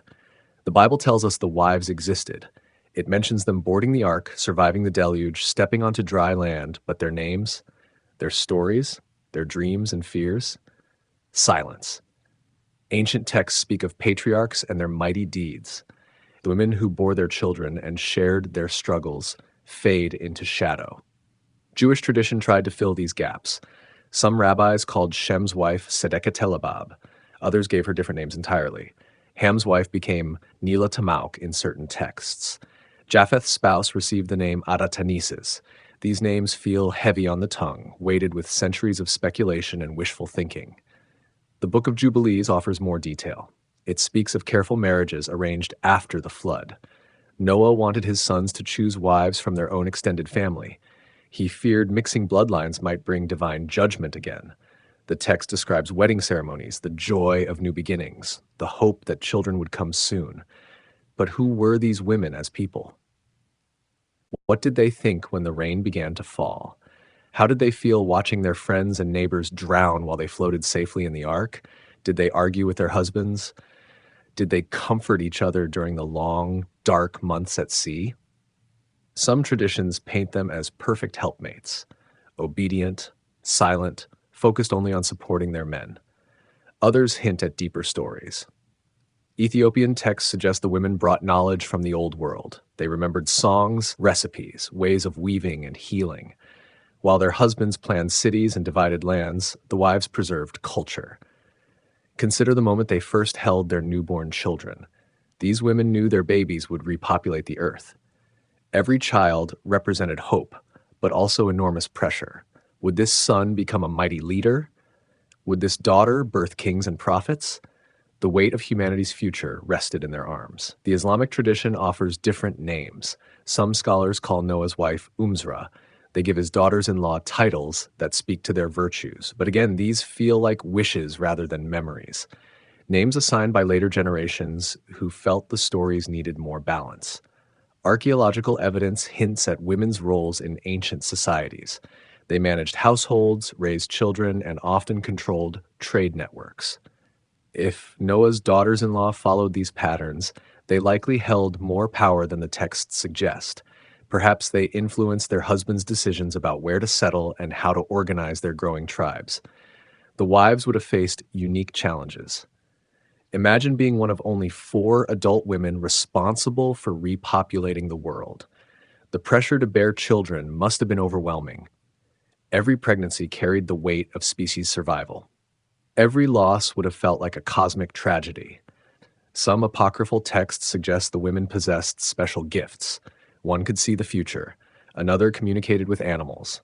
The third understood the language of plants and healing herbs. These abilities would have made them indispensable to their small community's survival. But what about their relationships with each other? Were they friends or rivals?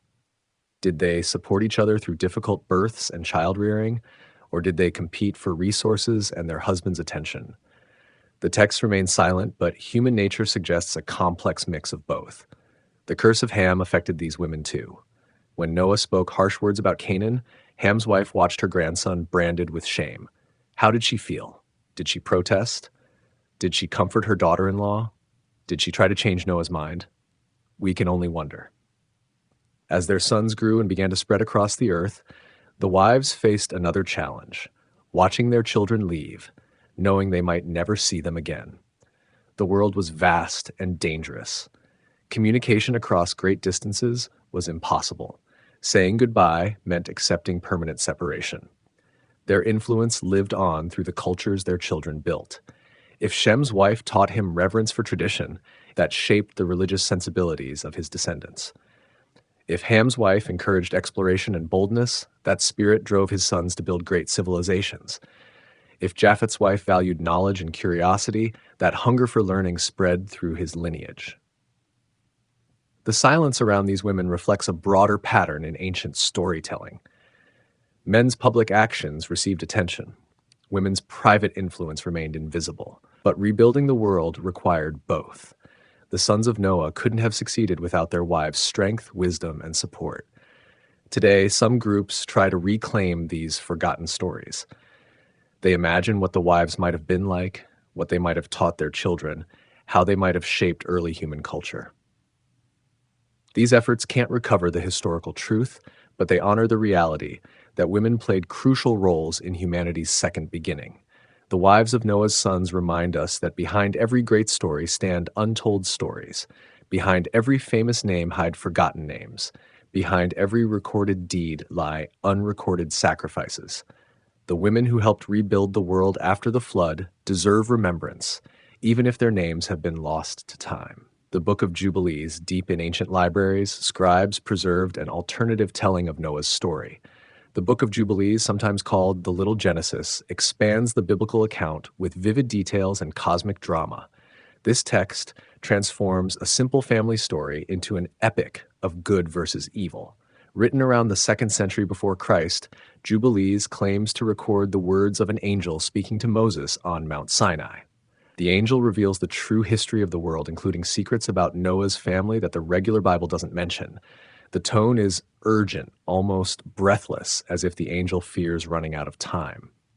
According to Jubilees, the flood didn't just punish human wickedness. It targeted the Nephilim, giant offspring of angels and human women. These beings corrupted the earth with violence and dark magic. Noah's family represented the last pure bloodline, the final hope for humanity's survival. The text describes Noah's careful preparation for life after the flood. He doesn't just gather animals and food. He collects seeds, tools, and knowledge. Most importantly, he carries tablets containing the secrets of civilization. Medicine, agriculture, astronomy, mathematics, all preserved for the new world.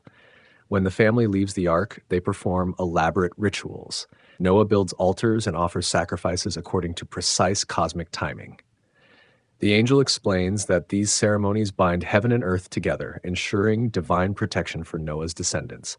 Every detail matters. Every word carries power. Jubilees expands the story of the vineyard incident. Ham doesn't just see his father naked. He mocks Noah's condition and tells his brothers with malicious intent. The text suggests Ham hoped to undermine his father's authority and claim leadership of the family. His disrespect triggers cosmic consequences. The book provides detailed genealogies spanning centuries. It names Noah's daughters-in-law and describes their marriages. It tracks the births of grandsons and great-grandsons with mathematical precision.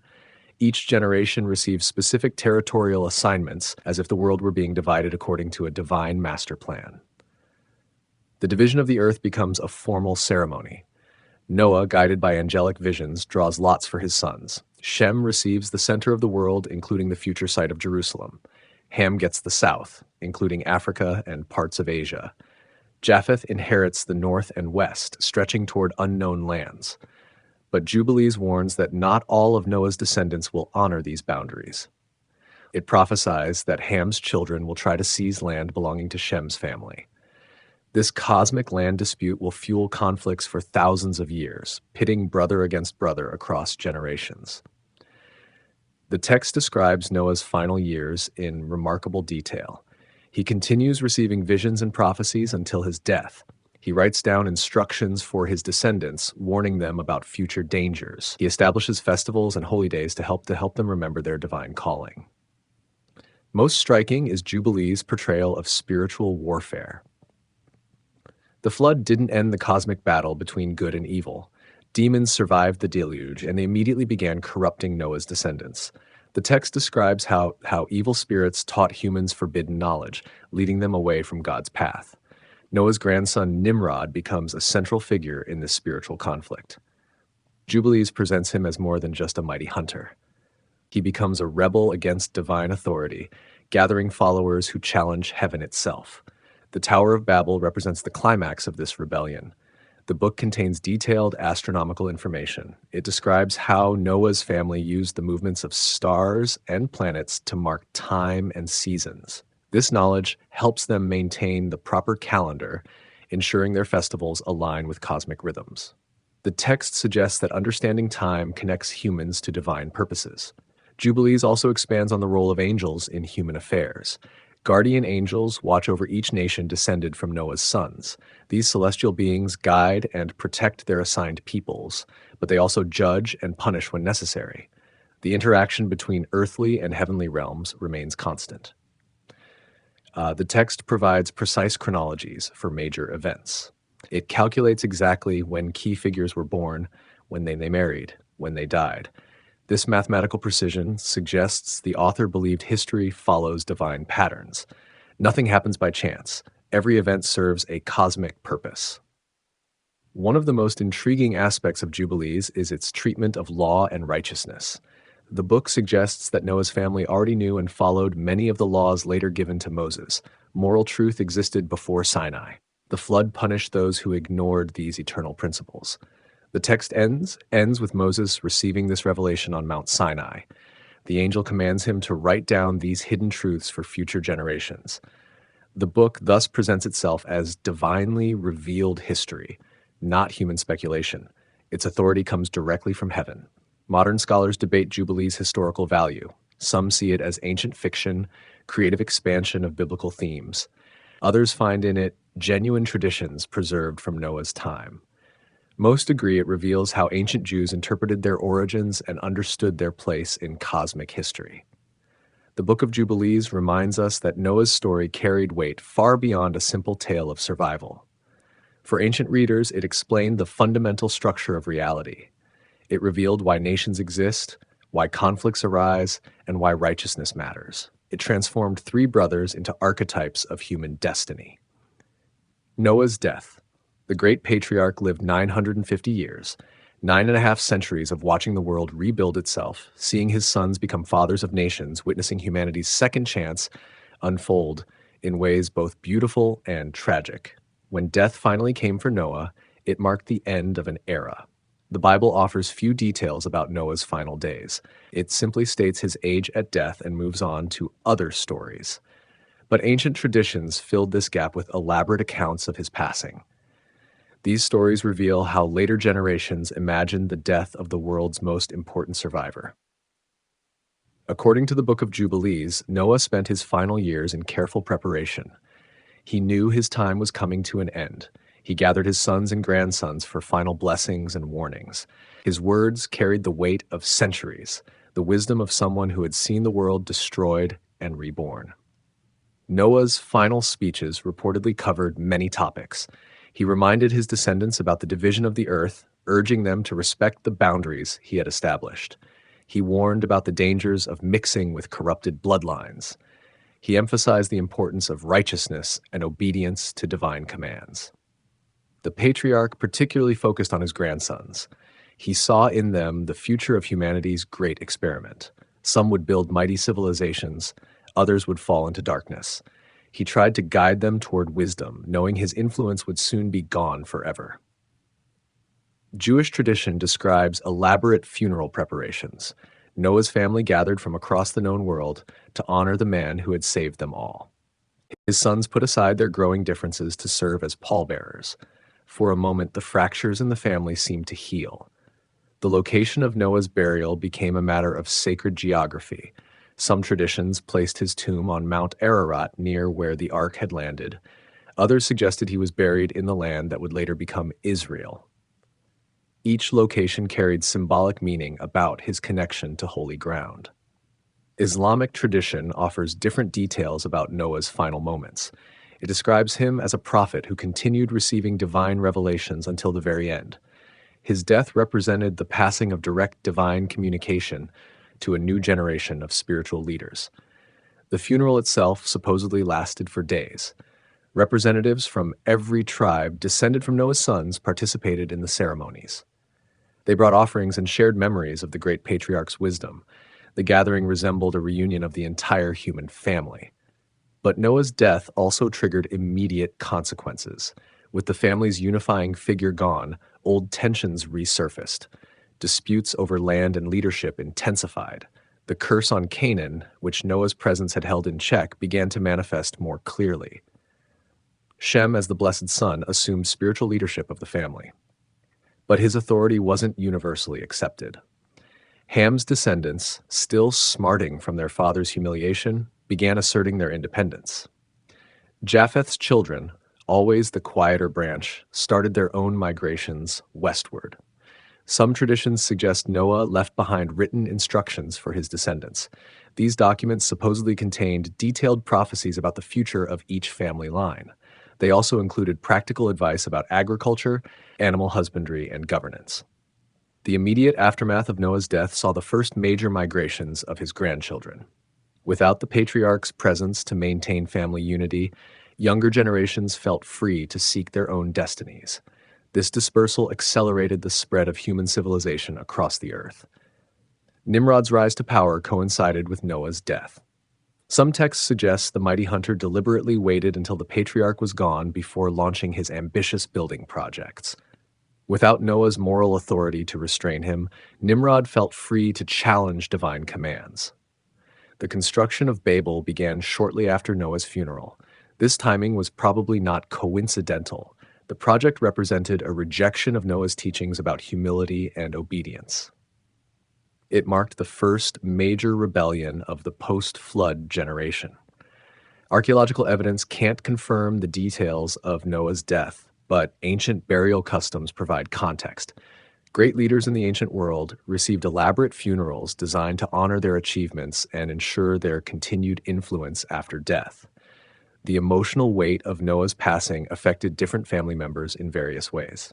His sons lost their father and their final link to the pre-flood world. His grandsons lost their grandfather and the family's greatest source of wisdom. His great-grandsons lost a legendary figure who had shaped their understanding of divine purpose. Some traditions describe miraculous events surrounding Noah's death. Angels reportedly appeared at his funeral. The weather remained perfect for the entire ceremony. Wild animals came to pay their respects to the man who had saved their species. The division of Noah's possessions created additional tensions. Who would inherit the sacred objects from the ark? Who would receive the tablets containing pre-flood knowledge? Who would control the family's religious ceremonies? These questions sparked disputes that lasted for generations. Noah's death marked the transition from the mythic age to the historical age. He represented the last direct link to the world before the flood, the final keeper of antediluvian secrets. With his passing, humanity entered a new phase of its existence. The patriarch's legacy lived on through the nations his sons founded. His teachings about righteousness influenced religious traditions for thousands of years. His example of faithful obedience became a model for later prophets and spiritual leaders. But his death also allowed darker impulses to emerge. The unity he had maintained through personal authority gave way to competition and conflict.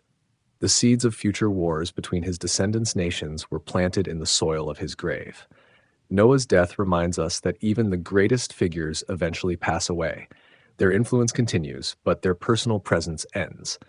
The world must then decide whether to honor their legacy or pursue different paths. Civilizations at war. The map of the ancient world reads like a family tree written in blood. Egyptians fighting Hittites, Canaanites battling Hebrews, Greeks clashing with Persians. Each conflict echoes with the distant thunder of Noah's curse, brother set against brother across millennia of human history. These weren't random wars between strangers. According to ancient genealogies, every major civilization traced its roots back to Noah's 3 sons. When armies met on battlefields, they were settling scores that began in a tent outside Mount Ararat. Family feuds had grown into world wars. The Egyptians, descended from Ham through his son Mizraim, built their civilization along the Nile River. They created wonders that still amaze us today. Pyramids reaching toward heaven, temples carved from living rock, mummies preserved for eternity. Their kingdom lasted thousands of years, ruling much of the known world. But Egypt's power brought it into conflict with other nations.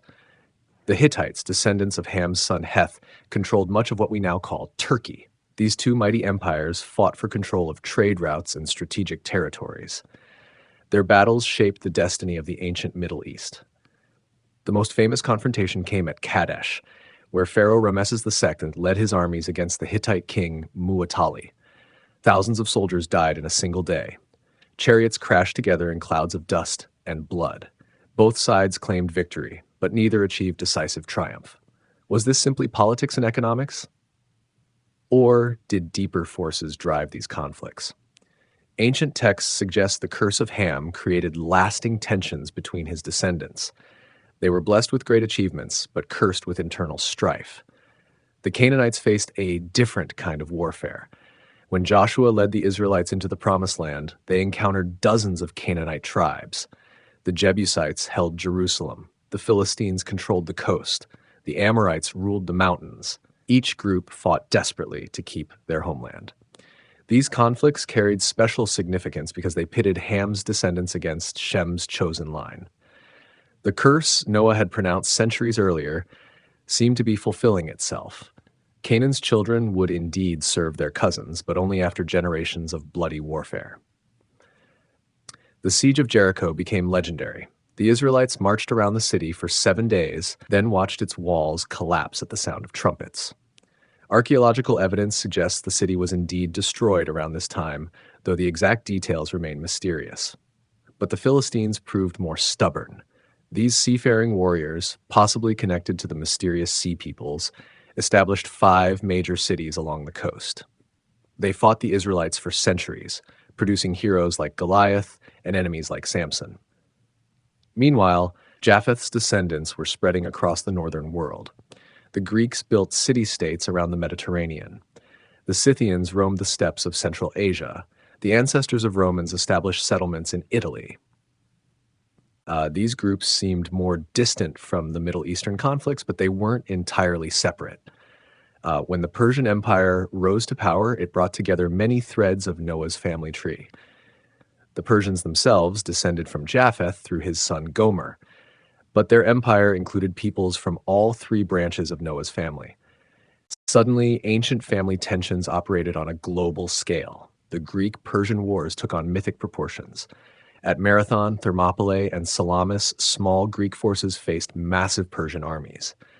The battles weren't just about territory or politics. They represented different visions of civilization, different ways of organizing human society. The Trojan War, immortalized by Homer, may have been another family conflict. The Greeks who sailed to Troy were descendants of Japheth. The Trojans they fought probably came from the same ancestral line. The 10-year siege that destroyed Troy was essentially a civil war within Japheth's extended family. But the most complex conflicts involved multiple family lines. When Babylon rose to power, it brought together descendants of Ham, Shem, and Japheth under one empire. The famous Tower of Babel had been built by Nimrod, Ham's grandson. Later Babylonian empires included peoples from all three branches of Noah's family. The Assyrian Empire presented similar complexity. The Assyrians themselves descended from Shem through his son Assur.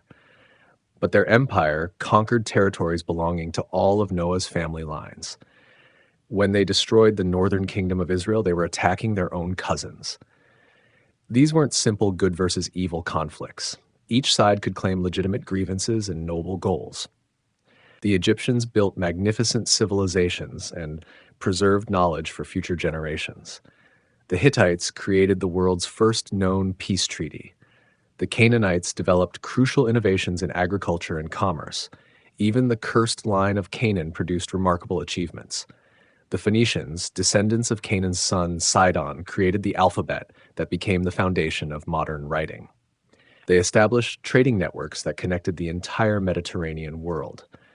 But the curse seemed to ensure that great achievements came with great costs.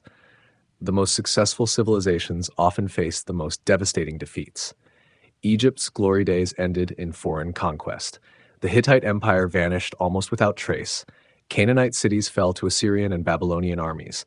The pattern repeated across centuries. Rising powers clashed with established empires. New technologies shifted the balance of warfare. Migrations brought distant peoples into contact and conflict. Each generation rediscovered that their enemies were often their relatives. Religious differences added another layer to these conflicts. The descendants of Shem often worshipped one god. Ham's children frequently embraced polytheism. Japheth's offspring developed various forms of philosophy and mysticism. These theological differences became justifications for political wars. Trade and resources drove many conflicts, but family grudges gave them special intensity. When Egyptians fought Hebrews, both sides remembered stories about their ancestors' relationships. When Greeks battled Persians, they invoked ancient genealogies to justify their hatred. The irony wasn't lost on ancient observers. The family that had survived the flood together, that had received divine blessing for their obedience, had become the source of endless warfare. Noah's curse had indeed divided his sons, but perhaps more thoroughly than anyone expected.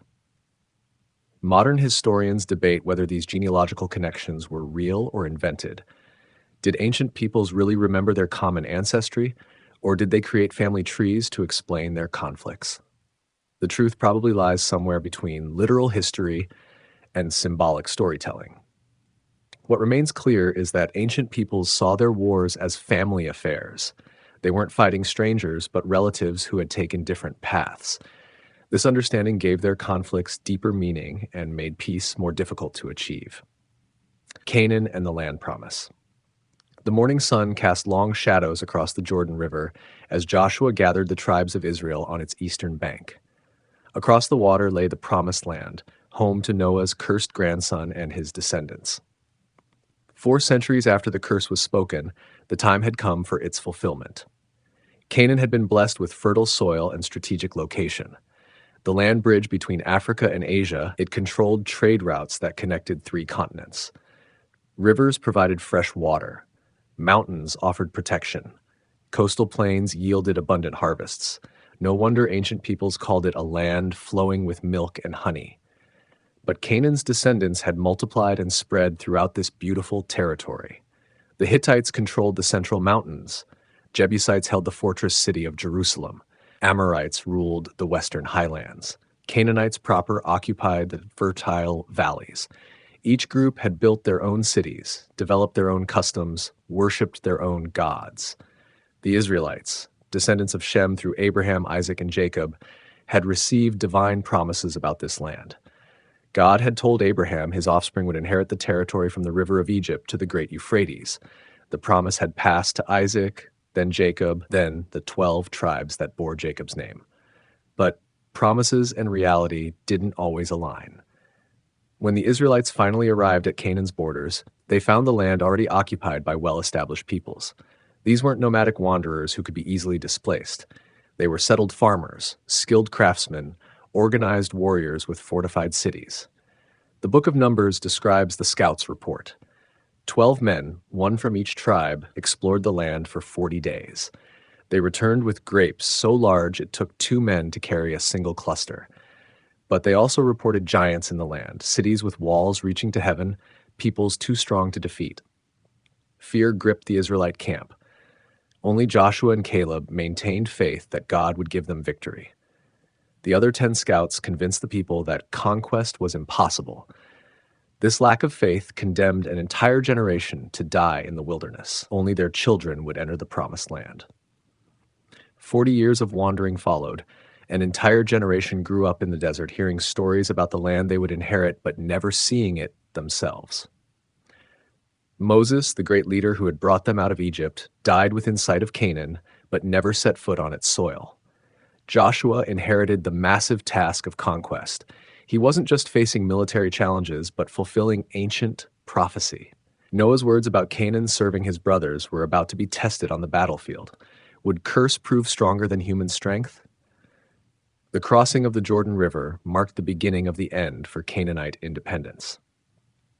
Just as the Red Sea had parted for the Exodus generation, the Jordan stopped flowing when the priests carrying the Ark of the Covenant stepped into its waters. The symbolism was clear. The same God who had delivered Israel from Egypt would give them victory in Canaan. Jericho fell first, its walls collapsing after the Israelites' strange ritual of marching and trumpet blowing. Archaeological evidence suggests the city was indeed destroyed around this time, though the exact details remain debated. What's certain is that Jericho's fall sent shockwaves throughout Canaan. The conquest wasn't total or immediate. The book of Joshua describes rapid victories, but the book of Judges reveals a more complex reality. Many Canaanite cities remained independent for generations. The Philistines controlled the coastal plain. The Jebusites held Jerusalem until David's time. Complete conquest took centuries, not years. Some Canaanite groups negotiated survival. The Gibeonites tricked Joshua into making a peace treaty, claiming to be from a distant land. When their deception was discovered, they were allowed to live but condemned to serve as woodcutters and water carriers for the Israelites. The curse of servitude had found another fulfillment. Other Canaanite peoples simply blended into Israelite society. Intermarriage was forbidden but probably common. Archaeological evidence suggests considerable cultural continuity between Canaanite and early Israelite settlements. The conquest may have been more gradual assimilation than complete replacement. The Phoenicians, descendants of Canaan's son Sidon, maintained their independence by focusing on sea trade rather than territorial expansion. They established colonies throughout the Mediterranean, from Cyprus to Spain. Their ships carried the alphabet, purple dye, and cedar wood to distant lands. They proved that Canaan's children could prosper even under the shadow of the curse. The religious dimension of the conquest was crucial. The Israelites weren't just claiming territory, but purging the land of what they considered idolatrous practices. Canaanite religion included fertility rites, child sacrifice, and worship of multiple gods. The conquest was seen as divine judgment on these practices. But the Canaanites had their own religious traditions that predated the Israelite arrival. They worshipped Baal, the storm god who brought rain.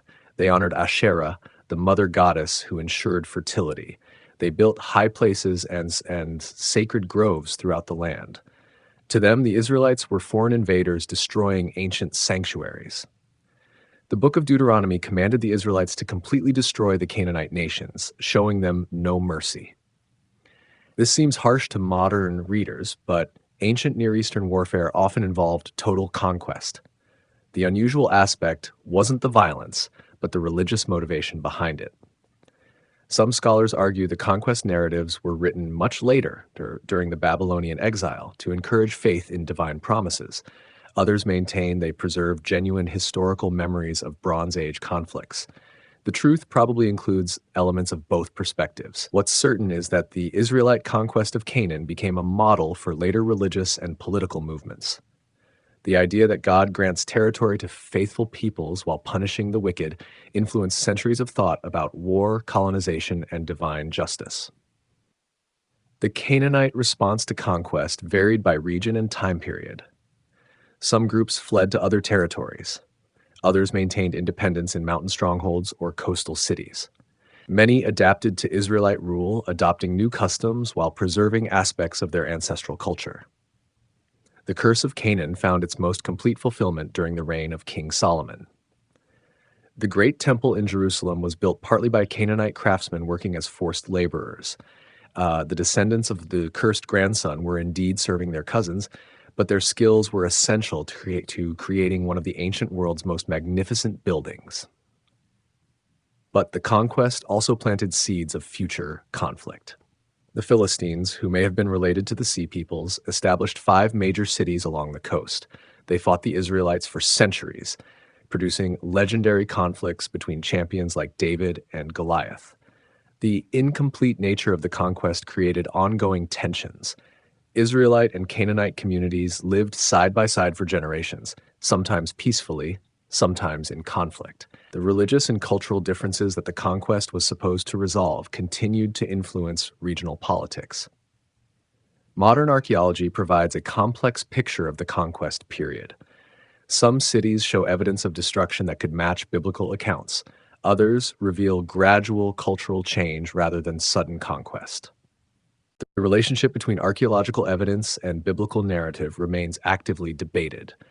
The story of Canaan and the land promise reminds us that ancient family curses had real-world consequences that lasted for millennia.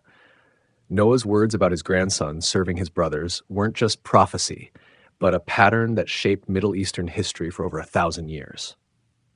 The ethnographic legacy. In medieval monasteries and Renaissance libraries, scholars hunched over ancient texts tracing the bloodlines of Noah's sons across maps and through time. They believed they held the key to understanding all human diversity. Every nation, every people, every tribe could be traced back to one of 3 brothers who stepped off an ark onto Mount Ararat. The Table of Nations in Genesis 10 became their guidebook. Shem fathered the Semites, Hebrews, Arabs, Arameans, and Assyrians. Ham gave rise to the Africans, including Egyptians, Ethiopians, and the various tribes of Canaan. Japheth spawned the peoples of the north and west. Greeks, Romans, Scythians, and the mysterious tribes beyond the known world. This simple family tree seemed to explain everything. Why did different peoples look different? They descended from different brothers. Why did they speak different languages? The confusion at Babel had scattered them. Why did they live in different climates? Each brother had received specific territories in the division of the earth. Medieval scholars expanded these basic connections with elaborate theories. They claimed Germanic tribes descended from Ashkenaz, Japheth's grandson. Slavic peoples came from another branch of Japheth's family.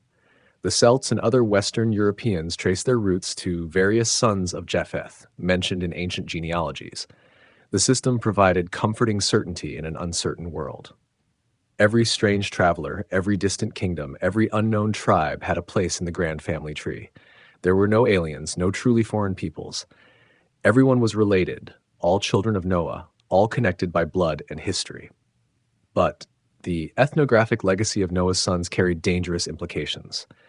If all peoples shared common ancestry, why were some more powerful than others?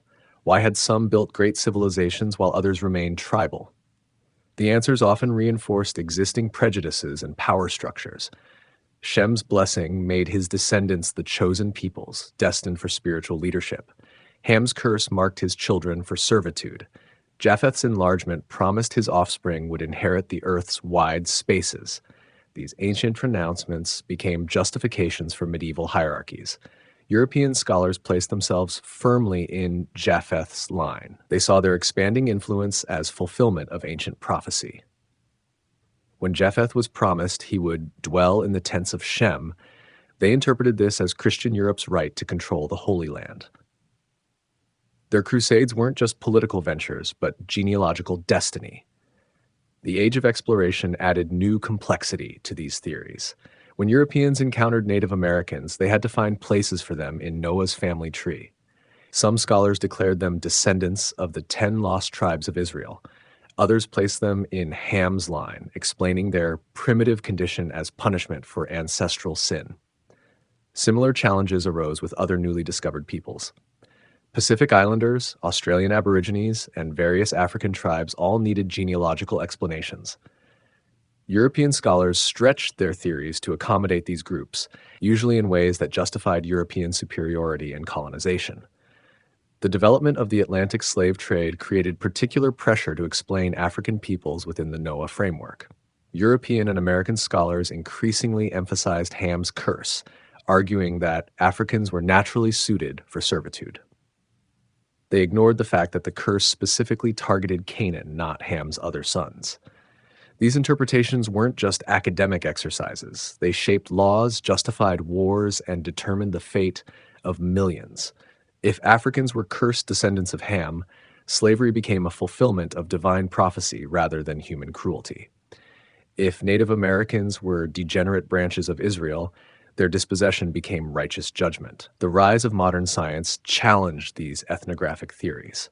Careful study of languages, cultures, and physical characteristics revealed patterns that didn't match the simple threefold division. The discovery of deep human antiquity and evolution provided alternative explanations for human diversity. But the Noah framework proved remarkably persistent. Many 19th century scholars tried to reconcile new scientific discoveries with traditional genealogies. They developed complex theories about racial migration, cultural diffusion, and ethnic development that preserved roles for Noah's sons while accommodating new evidence. The invention of scientific racism gave new life to old prejudices. Scholars measured skulls, compared intelligence, and ranked civilizations using supposedly objective methods. But their conclusions often matched the ancient hierarchies derived from Noah's blessings and curses. Science became the new language for expressing old biases. These theories reached their horrific climax in Nazi ideology. Hitler's regime used pseudo-scientific racial theories that drew heavily on medieval interpretations of Noah's sons. They placed Germanic peoples at the top of Japheth's line, while consigning Jews, Slavs, and others to inferior status based on corrupted genealogical thinking. The defeat of Nazism discredited the most extreme forms of ethnographic theorizing, but subtler versions persisted. Religious groups continued to use Noah's genealogy to explain human diversity. Nationalist movements claimed descent from particular biblical figures to justify territorial claims or cultural superiority. Modern genetics has revealed the true complexity of human ancestry.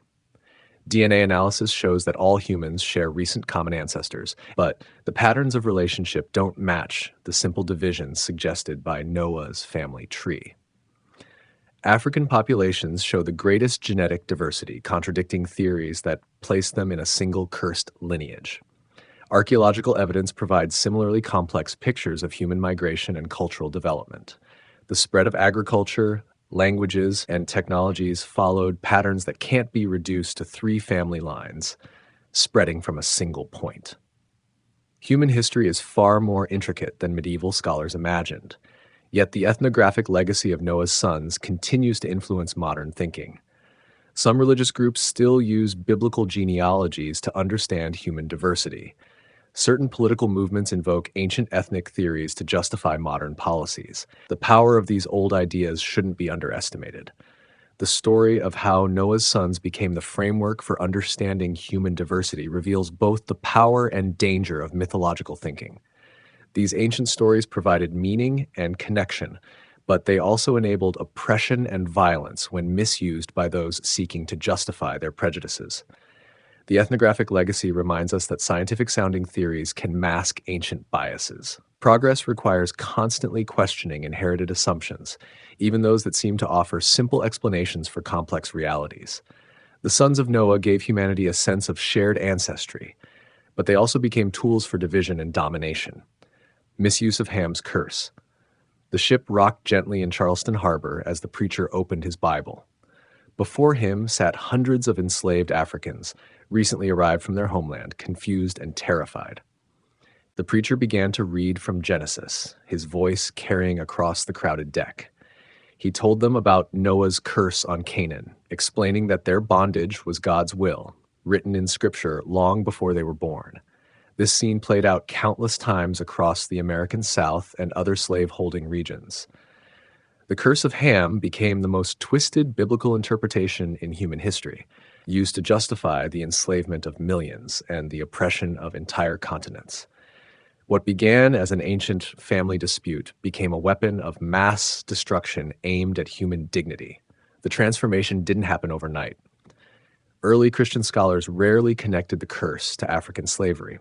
The Church Fathers focused on spiritual meanings rather than racial applications. Augustine saw the curse as representing the bondage of sin. Other theologians interpreted it as prophecy about the subjugation of Canaanite tribes by the Israelites. But as slavery expanded in the late medieval period, scholars began making dangerous connections. If Ham was the father of African peoples and if his line was cursed to serve others, then perhaps slavery wasn't just profitable business, but divine command. The logic was twisted, but it provided moral cover for immoral practices. The argument gained strength during the Age of Exploration. Portuguese and Spanish traders encountered vast African kingdoms and sophisticated civilizations. But rather than admiring these achievements, they saw opportunities for exploitation justified by biblical precedent. If Africans were descendants of cursed Ham, their subjugation fulfilled ancient prophecy. The development was particularly strong in Protestant regions. Catholic theology had always emphasized human dignity and the possibility of redemption for all peoples. But certain Protestant interpretations focused more heavily on predestination and divine judgment. The curse of Ham fit neatly into these theological frameworks. American slavery produced the most systematic theological defense of the curse interpretation. Southern ministers developed elaborate arguments connecting African ancestry to Ham's lineage. They claimed that black skin was the mark of the curse, making slavery easily identifiable and divinely ordained. Their sermons became textbooks for oppression. The Reverend Josiah Priest published influential works in the 1840s, arguing that the curse explained not just slavery but all African inferiority. He claimed Ham's descendants were naturally suited for servitude, lacking the intelligence and moral capacity for freedom. His books sold thousands of copies and influenced popular opinion across America. These interpretations faced immediate challenges from other Christian scholars. Abolitionists pointed out that the curse specifically targeted Canaan, not Ham's other sons. They noted that many of Ham's descendants, including the Egyptians, had built great civilizations that the Bible itself praised. They argued that using ancient texts to justify modern slavery violated Christian principles. The geographical arguments were particularly weak. Ham's son Cush was associated with Ethiopia, which maintained independence and built impressive kingdoms. Mizraim founded Egypt, one of the world's greatest ancient civilizations. Put was connected to Libya, another region of African achievement. Only Canaan faced the curse, and his descendants lived in the Middle East, not sub-Saharan Africa. But pro-slavery theologians dismissed these objections. They developed increasingly complex theories about how the curse spread through Ham's family. Some claimed that Cush's descendants had migrated south into Africa, carrying the curse with them. Others argued that all of Ham's children shared their father's moral failings and deserved punishment. The most disturbing aspect of these theories was their circular logic. Slavery was justified by the curse, but the curse was proven by slavery. If Africans weren't cursed, why were they enslaved? If they weren't meant for bondage, why hadn't God protected them? The suffering caused by human greed became evidence of divine judgment. The curse interpretation also ignored the biblical emphasis on redemption and change. Even if the ancient curse had validity, Christian theology taught that Christ's sacrifice freed all peoples from ancestral condemnation. The New Testament explicitly stated that in Christ there was neither Jew nor Greek, slave nor free. All were equal before God. But economic interests proved stronger than theological consistency. The profits from slave labor were enormous, and the curse of Ham provided moral justification that allowed Christians to participate without feeling guilty. They could own humans while maintaining their religious identity and social respectability. The interpretation spread beyond America to justify colonialism worldwide. European powers claimed they were fulfilling biblical prophecy by ruling over African territories. Missionaries argued they were bringing light to cursed peoples. Colonial administrators cited Ham's curse when implementing discriminatory policies.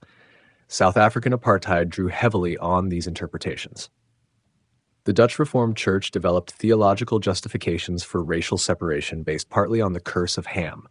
They argued that different races should remain separate according to divine design, with whites naturally ruling over blacks as ordained by Scripture. The scientific racism of the 19th century provided new language for old prejudices. Scholars measured skulls and compared intelligence while claiming to find biblical patterns in their data. They argued that Ham's curse had created permanent biological differences that justified continued discrimination, but the curse interpretation faced growing criticism from biblical scholars. Careful study of ancient languages revealed that the original Hebrew text didn't support racial interpretations. Archaeological discoveries showed the advanced nature of ancient African civilizations. Historical research documented the economic rather than religious motivations behind slavery. The civil rights movement brought renewed challenges to curse-based theology. African American scholars like Benjamin Mays and Howard Thurman systematically dismantled the biblical arguments for racial inferiority. They showed how Scripture had been twisted to support oppression rather than liberation. Modern biblical scholarship has thoroughly discredited the racial interpretation of Ham's curse. The text clearly targets specific peoples in ancient Canaan, not entire continents. The curse served to explain Israelite victories over Canaanite cities, not to justify later slavery systems that would have been unknown to the original authors. DNA research has revealed the artificial nature of racial categories altogether. All humans share recent common ancestors, and genetic diversity within so-called races exceeds differences between them. The biological foundations for racial hierarchies simply don't exist in the natural world. Yet the legacy of the curse misinterpretation continues to influence modern thinking. Some religious groups still teach modified versions of racial hierarchy. Certain political movements invoke biblical authority for discriminatory policies. The power of these twisted interpretations shouldn't be underestimated. The story of Ham's curse reveals how sacred text can be manipulated to serve unholy purposes. It shows the danger of reading modern concerns into ancient documents. Most importantly, it demonstrates the need for constant vigilance against those who would use religion to justify oppression. The millions who suffered under slavery and colonialism deserve remembrance for their struggles against systems justified by corrupted theology. Their resistance proved that human dignity cannot be destroyed by twisted interpretations of ancient texts. Their courage eventually helped expose the lies that had been used to justify their bondage. The misuse of Ham's curse stands as a warning to every generation. When religious authority combines with economic interest and racial prejudice, the results can be devastating. Only constant questioning of inherited assumptions and careful attention to justice can prevent similar tragedies in the future. The sons in Islamic tradition.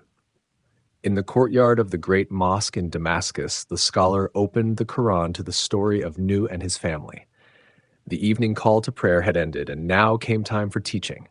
Students gathered in a circle as the imam began to speak about the righteous man who saved humanity from divine judgment and the sons who carried his legacy forward. Islamic tradition honors Noah as one of the great prophets, a messenger chosen by Allah to warn humanity about their sins. The Quranic account shares much with biblical versions but adds unique details and interpretations. Noah becomes not just a flood survivor, but a spiritual teacher whose family carried divine guidance to the world. The Quran mentions Noah's sons, but doesn't name them individually. Instead, it focuses on their responses to his prophetic message. Some sons believed and joined him in the ark. One son rejected his father's warnings and perished in the flood. This family division becomes a powerful lesson about faith overcoming blood relationships. Islamic scholars developed elaborate traditions about Noah's family based on Quranic hints and later commentary. They generally accepted the names Shem, Ham, and Japheth from earlier sources, but emphasized different aspects of their stories.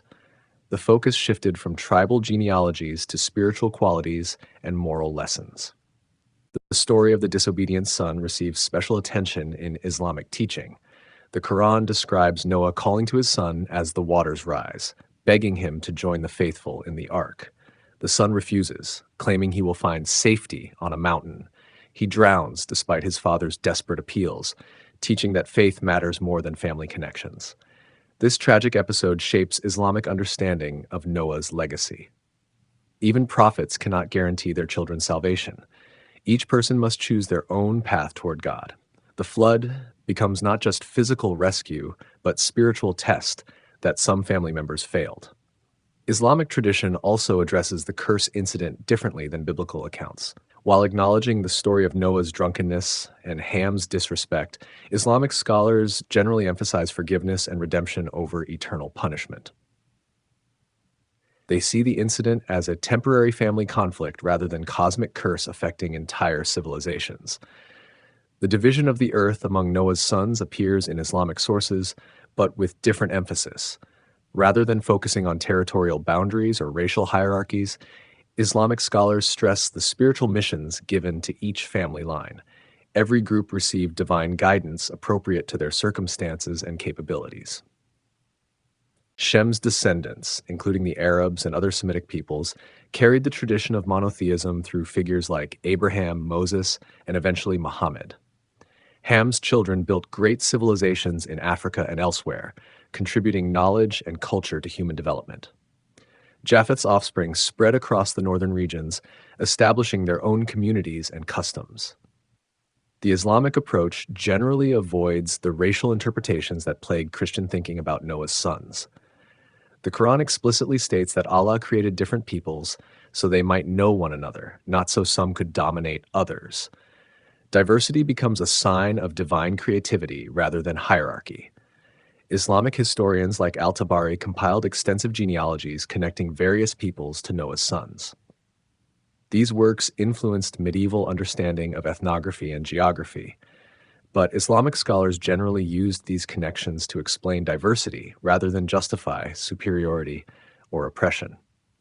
The Curse of Ham receives minimal attention in mainstream Islamic thought. While some scholars acknowledge the biblical account, they rarely develop systematic theories about racial hierarchies based on Noah's words. The Islamic emphasis on individual responsibility and divine mercy works against such interpretations. Instead, Islamic tradition often portrays Ham as a righteous son who made a single mistake. His disrespect toward his father was wrong, but it didn't condemn his entire lineage to perpetual servitude. Allah's mercy could overcome ancestral sins through repentance and good deeds. Sufi traditions sometimes use Noah's family symbolically. The ark represents the spiritual path that carries seekers safely through the storms of worldly temptation. The different sons represent various human responses to divine guidance. Some embrace it fully, others reject it partially, some refuse it entirely. The story of Nimrod, traditionally connected to Ham's lineage, receives different treatment in Islamic sources. While acknowledging his rebellion against divine authority, Islamic accounts often focus on his confrontation with Abraham rather than his connection to the Tower of Babel. This shift emphasizes individual choices over ancestral patterns. Islamic law developed principles that contradicted racial hierarchies based on Noah's curse. The concept of equality before Allah meant that ancestry couldn't determine legal status. A person's worth depended on their faith and actions, not their genealogical connections to ancient figures. The Hadith literature, containing traditions about Prophet Muhammad's sayings and actions, reinforces this egalitarian approach. Muhammad explicitly rejected racial superiority, declaring that Arabs had no advantage over non-Arabs except through righteousness. This teaching directly contradicted curse-based theories of ethnic hierarchy. Medieval Islamic scholars like Ibn Khaldun studied the relationships between different peoples with remarkable objectivity. While acknowledging genealogical traditions connecting various groups to Noah's sons, they emphasized environmental and cultural factors in shaping civilizations rather than ancestral blessings or curses. The Ottoman Empire's administrative practices reflected this inclusive approach. The empire governed diverse populations from multiple ethnic and religious backgrounds without systematic discrimination based on supposed descent from Noah's sons. Merit and conversion to Islam mattered more than ancestral lineage. Modern Islamic movements have generally embraced anti-racist interpretations of Noah's story. They point to Islamic principles of human equality and divine mercy as alternatives to hierarchical thinking based on ancient genealogies. The sons of Noah become symbols of human diversity rather than racial division. Some contemporary Islamic scholars have explicitly condemned the use of Ham's curse to justify slavery and colonialism. They argue that such interpretations violate fundamental Islamic principles about human dignity and divine justice. The Quranic emphasis on equality and mercy provides strong foundation for these criticisms. The Nation of Islam in America developed unique interpretations of Noah's story that challenged both Christian and traditional Islamic accounts. While controversial within mainstream Islam, these teachings demonstrate how ancient narratives continue to evolve in response to contemporary circumstances and needs. Islamic feminist scholars have begun exploring the roles of women in Noah's story, particularly the unnamed wives and daughters who helped preserve humanity. These investigations parallel similar efforts in other religious traditions to recover forgotten female voices from ancient narratives. The persistence of Noah's story in Islamic culture demonstrates its continued relevance for questions about family, faith, and human diversity. Mosques around the world still teach about the righteous prophet and his family, drawing moral lessons from their experiences during and after the Great Flood. The Islamic approach to Noah's sons offers an alternative to racial hierarchies and ethnic superiority. By emphasizing spiritual qualities over genealogical connections, Islamic tradition suggests ways of understanding human diversity that promote unity rather than division. The sons become teachers rather than conquerors, guides rather than rulers. This tradition reminds us that ancient stories carry different meanings in different contexts. The same narrative about three brothers can justify oppression or promote equality, depending on the interpretive framework applied to it. The Islamic example suggests possibilities for reading Noah's legacy in more generous and inclusive ways. Sons of Noah today. In a genetics laboratory in London, scientists peer at computer screens displaying colorful maps of human DNA. They're tracing migration patterns that stretch back thousands of years, following the movement of peoples across continents and through time. Their work reveals truths about human ancestry that would astonish ancient genealogists who tried to trace everyone back to three brothers on a mountain. But in conference rooms around the world, other groups still invoke the names of Shem, Ham, and Japheth. Religious leaders cite ancient genealogies to explain modern conflicts. Nationalist movements claim descent from biblical figures to justify territorial demands. White supremacist groups twist old curses into new hatred. The sons of Noah remain surprisingly relevant in our technological age. The internet has given new life to genealogical speculation. Websites offer to trace family trees back to biblical figures. Online forums debate which modern peoples descended from which ancient patriarchs. Amateur historians create elaborate charts connecting contemporary nations to Noah's family divisions. Some of these efforts are harmless curiosity about family origins. Others carry darker purposes. Hate groups use genealogical arguments to promote racial superiority. They ignore modern genetics while clinging to medieval theories about bloodlines and curses. The same old prejudices find new platforms for spreading their poison. Religious communities often maintain more benign connections to Noah's genealogy. Many Christians, Jews, and Muslims see themselves as part of Shem's blessed lineage through Abraham. This identification provides spiritual comfort and historical continuity. It connects modern believers to ancient promises and divine purposes. But even benign uses can become problematic when they encounter political conflict. Israeli-Palestinian disputes sometimes invoke competing claims about Abrahamic descent. Both sides trace their ancestry to Shem's line, but they draw different conclusions about land rights and divine favor. Similarly, conflicts in other regions sometimes reference Noah's genealogy. Lebanese Christians may claim descent from ancient Phoenicians, connecting themselves to Canaan's lineage. Turkish nationalists might invoke Japheth's promise of expansion to justify territorial ambitions. These claims mix genuine cultural memory with political convenience. The persistence of racial thinking about Noah's sons is particularly troubling. Despite overwhelming scientific evidence against biological race concepts, some groups continue promoting hierarchy based on supposed descent from different brothers. They dress up old prejudices in new language, but the underlying assumptions remain unchanged. Genetic research has thoroughly demolished the scientific basis for racial genealogies. DNA analysis shows that all humans share recent common ancestors, but the patterns don't match the threefold division suggested by Noah's family tree. African populations display the greatest genetic diversity, contradicting theories that portrayed them as a single cursed lineage. The Out of Africa model demonstrates that modern humans originated in Africa before spreading to other continents. This means that if anyone could claim to be closest to humanity's origins, it would be African peoples, exactly the opposite of what curse-based theories suggested. Modern migration patterns also complicate simple genealogical schemes. Globalization has created mixed populations everywhere. DNA testing often reveals surprising ancestry that crosses traditional ethnic boundaries. The idea of pure bloodlines descended from ancient patriarchs becomes meaningless in light of actual human genetic history. Yet some groups persist in using Noah's genealogy for identity formation. Certain churches teach that Europeans descended from Japheth, Africans from Ham, and Middle Easterners from Shem. They may avoid explicit racism while maintaining implicit hierarchies based on supposed biblical precedent. Educational initiatives work to counter these misconceptions. Museums develop exhibits showing the complexity of human migration and cultural development.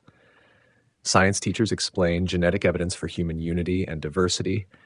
History courses examine how racial theories developed and why they lack scientific support.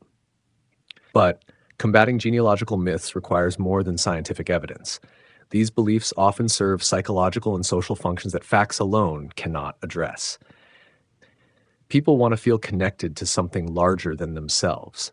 They seek meaning in their ancestry and purpose in their identity. Progressive religious movements try to provide alternative interpretations of Noah's story that emphasize unity rather than division. They focus on the common humanity shared by all the Ark's survivors. They interpret the blessing and curse as temporary historical events rather than permanent racial destinies. Some scholars propose reading Noah's genealogy as ancient wisdom about human diversity rather than literal family history. The three sons represent different ways of being human, different approaches to survival, organization, and meaning-making. This symbolic reading preserves the story's value while avoiding its harmful applications. International human rights organizations combat the political use of genealogical claims. They challenge laws and policies based on ethnic superiority. They document how ancient prejudices continue to fuel modern violence. They work to establish legal frameworks that protect human dignity regardless of ancestry. The field of cultural anthropology has moved far beyond the simple categorizations that Noah's genealogy once provided. Modern scholars recognize the fluid, constructed nature of ethnic identity. They study how groups create and maintain boundaries, how cultures change and blend, how power relationships shape definitions of belonging. But popular culture often lags behind academic understanding. Movies, books, and television shows still sometimes portray different peoples as fundamentally distinct based on ancient origins. These representations reinforce outdated thinking about human diversity and racial hierarchy. Social media creates new challenges for combating genealogical myths. False information spreads rapidly through online networks. Conspiracy theories find receptive audiences among those seeking simple explanations for complex realities. Debunking requires constant vigilance and creative communication strategies. The rise of genetic genealogy services has created both opportunities and problems. On one hand, DNA testing helps people discover their actual ancestry, often revealing diversity that contradicts family legends. On the other hand, some people misinterpret genetic results through racial frameworks, seeing statistical clusters as confirmation of ancient divisions. Perhaps most importantly, the continued relevance of Noah's sons reminds us that mythological thinking remains powerful in human affairs. People need stories that explain their place in the world. They want to feel connected to grand narratives that give meaning to their existence. The challenge is directing this need toward positive rather than destructive ends. Stories about shared ancestry could promote human unity instead of division. Narratives about ancient wisdom could encourage cooperation rather than competition. The same mythological impulses that fuel hatred could be redirected toward hope. The sons of Noah today represent both the persistence of ancient prejudices and the possibility of transformation. Their story can be told in ways that divide or unite, that justify oppression or promote justice. The choice depends on us. What was really divided? The ancient storyteller finished his tale and looked out across the flickering campfire at faces lit by dancing flames. Children had fallen asleep against their mothers' shoulders. Elders nodded knowingly at familiar passages. Young people stared into the fire, perhaps wondering what it all meant. The story of Noah's sons was over, but its meaning had just begun. What was really divided when Noah spoke his final words over his three sons? Was it simply land and territory, with Shem getting the center, Ham the south, Japheth the north? Was it racial categories that would define human conflict for millennia? Was it divine blessing and curse that determined the fate of nations? Or was something deeper at work in this ancient tale? The surface reading suggests a division of the Earth's geography. Ancient maps show the known world carved up among the descendants of three brothers. The Mediterranean becomes Japheth's Sea. Africa belongs to Ham's children. The Middle East centers on Shem's inheritance. Neat boundaries drawn by divine command, territories assigned by cosmic law. But geography was never the real issue. People moved, migrated, conquered, and blended across any boundaries that ancient genealogists tried to establish. The sons of Japheth sailed far beyond their supposed northern territories. Ham's descendants built empires that stretched across continents. Shem's children wandered as nomads and settlers wherever opportunity called them. The deeper division was cultural and spiritual. Noah's blessing and curse created different ways of seeing the world, different approaches to survival and meaning. Shem received the gift of spiritual insight, the ability to see beyond the physical world to divine purpose. His descendants became the great monotheists, the people of the book, the seekers of ultimate truth. Ham inherited the drive for achievement and civilization. His children built the first cities, developed agriculture and crafts, created art and literature that amazed their contemporaries. But their blessing came with the shadow of pride, the temptation to trust human achievement more than divine guidance. Japheth received the promise of expansion and adaptation. His offspring spread furthest from their origins, developed new technologies, explored unknown territories, both physical and intellectual. They became the great innovators and wanderers, always pushing boundaries and questioning limits.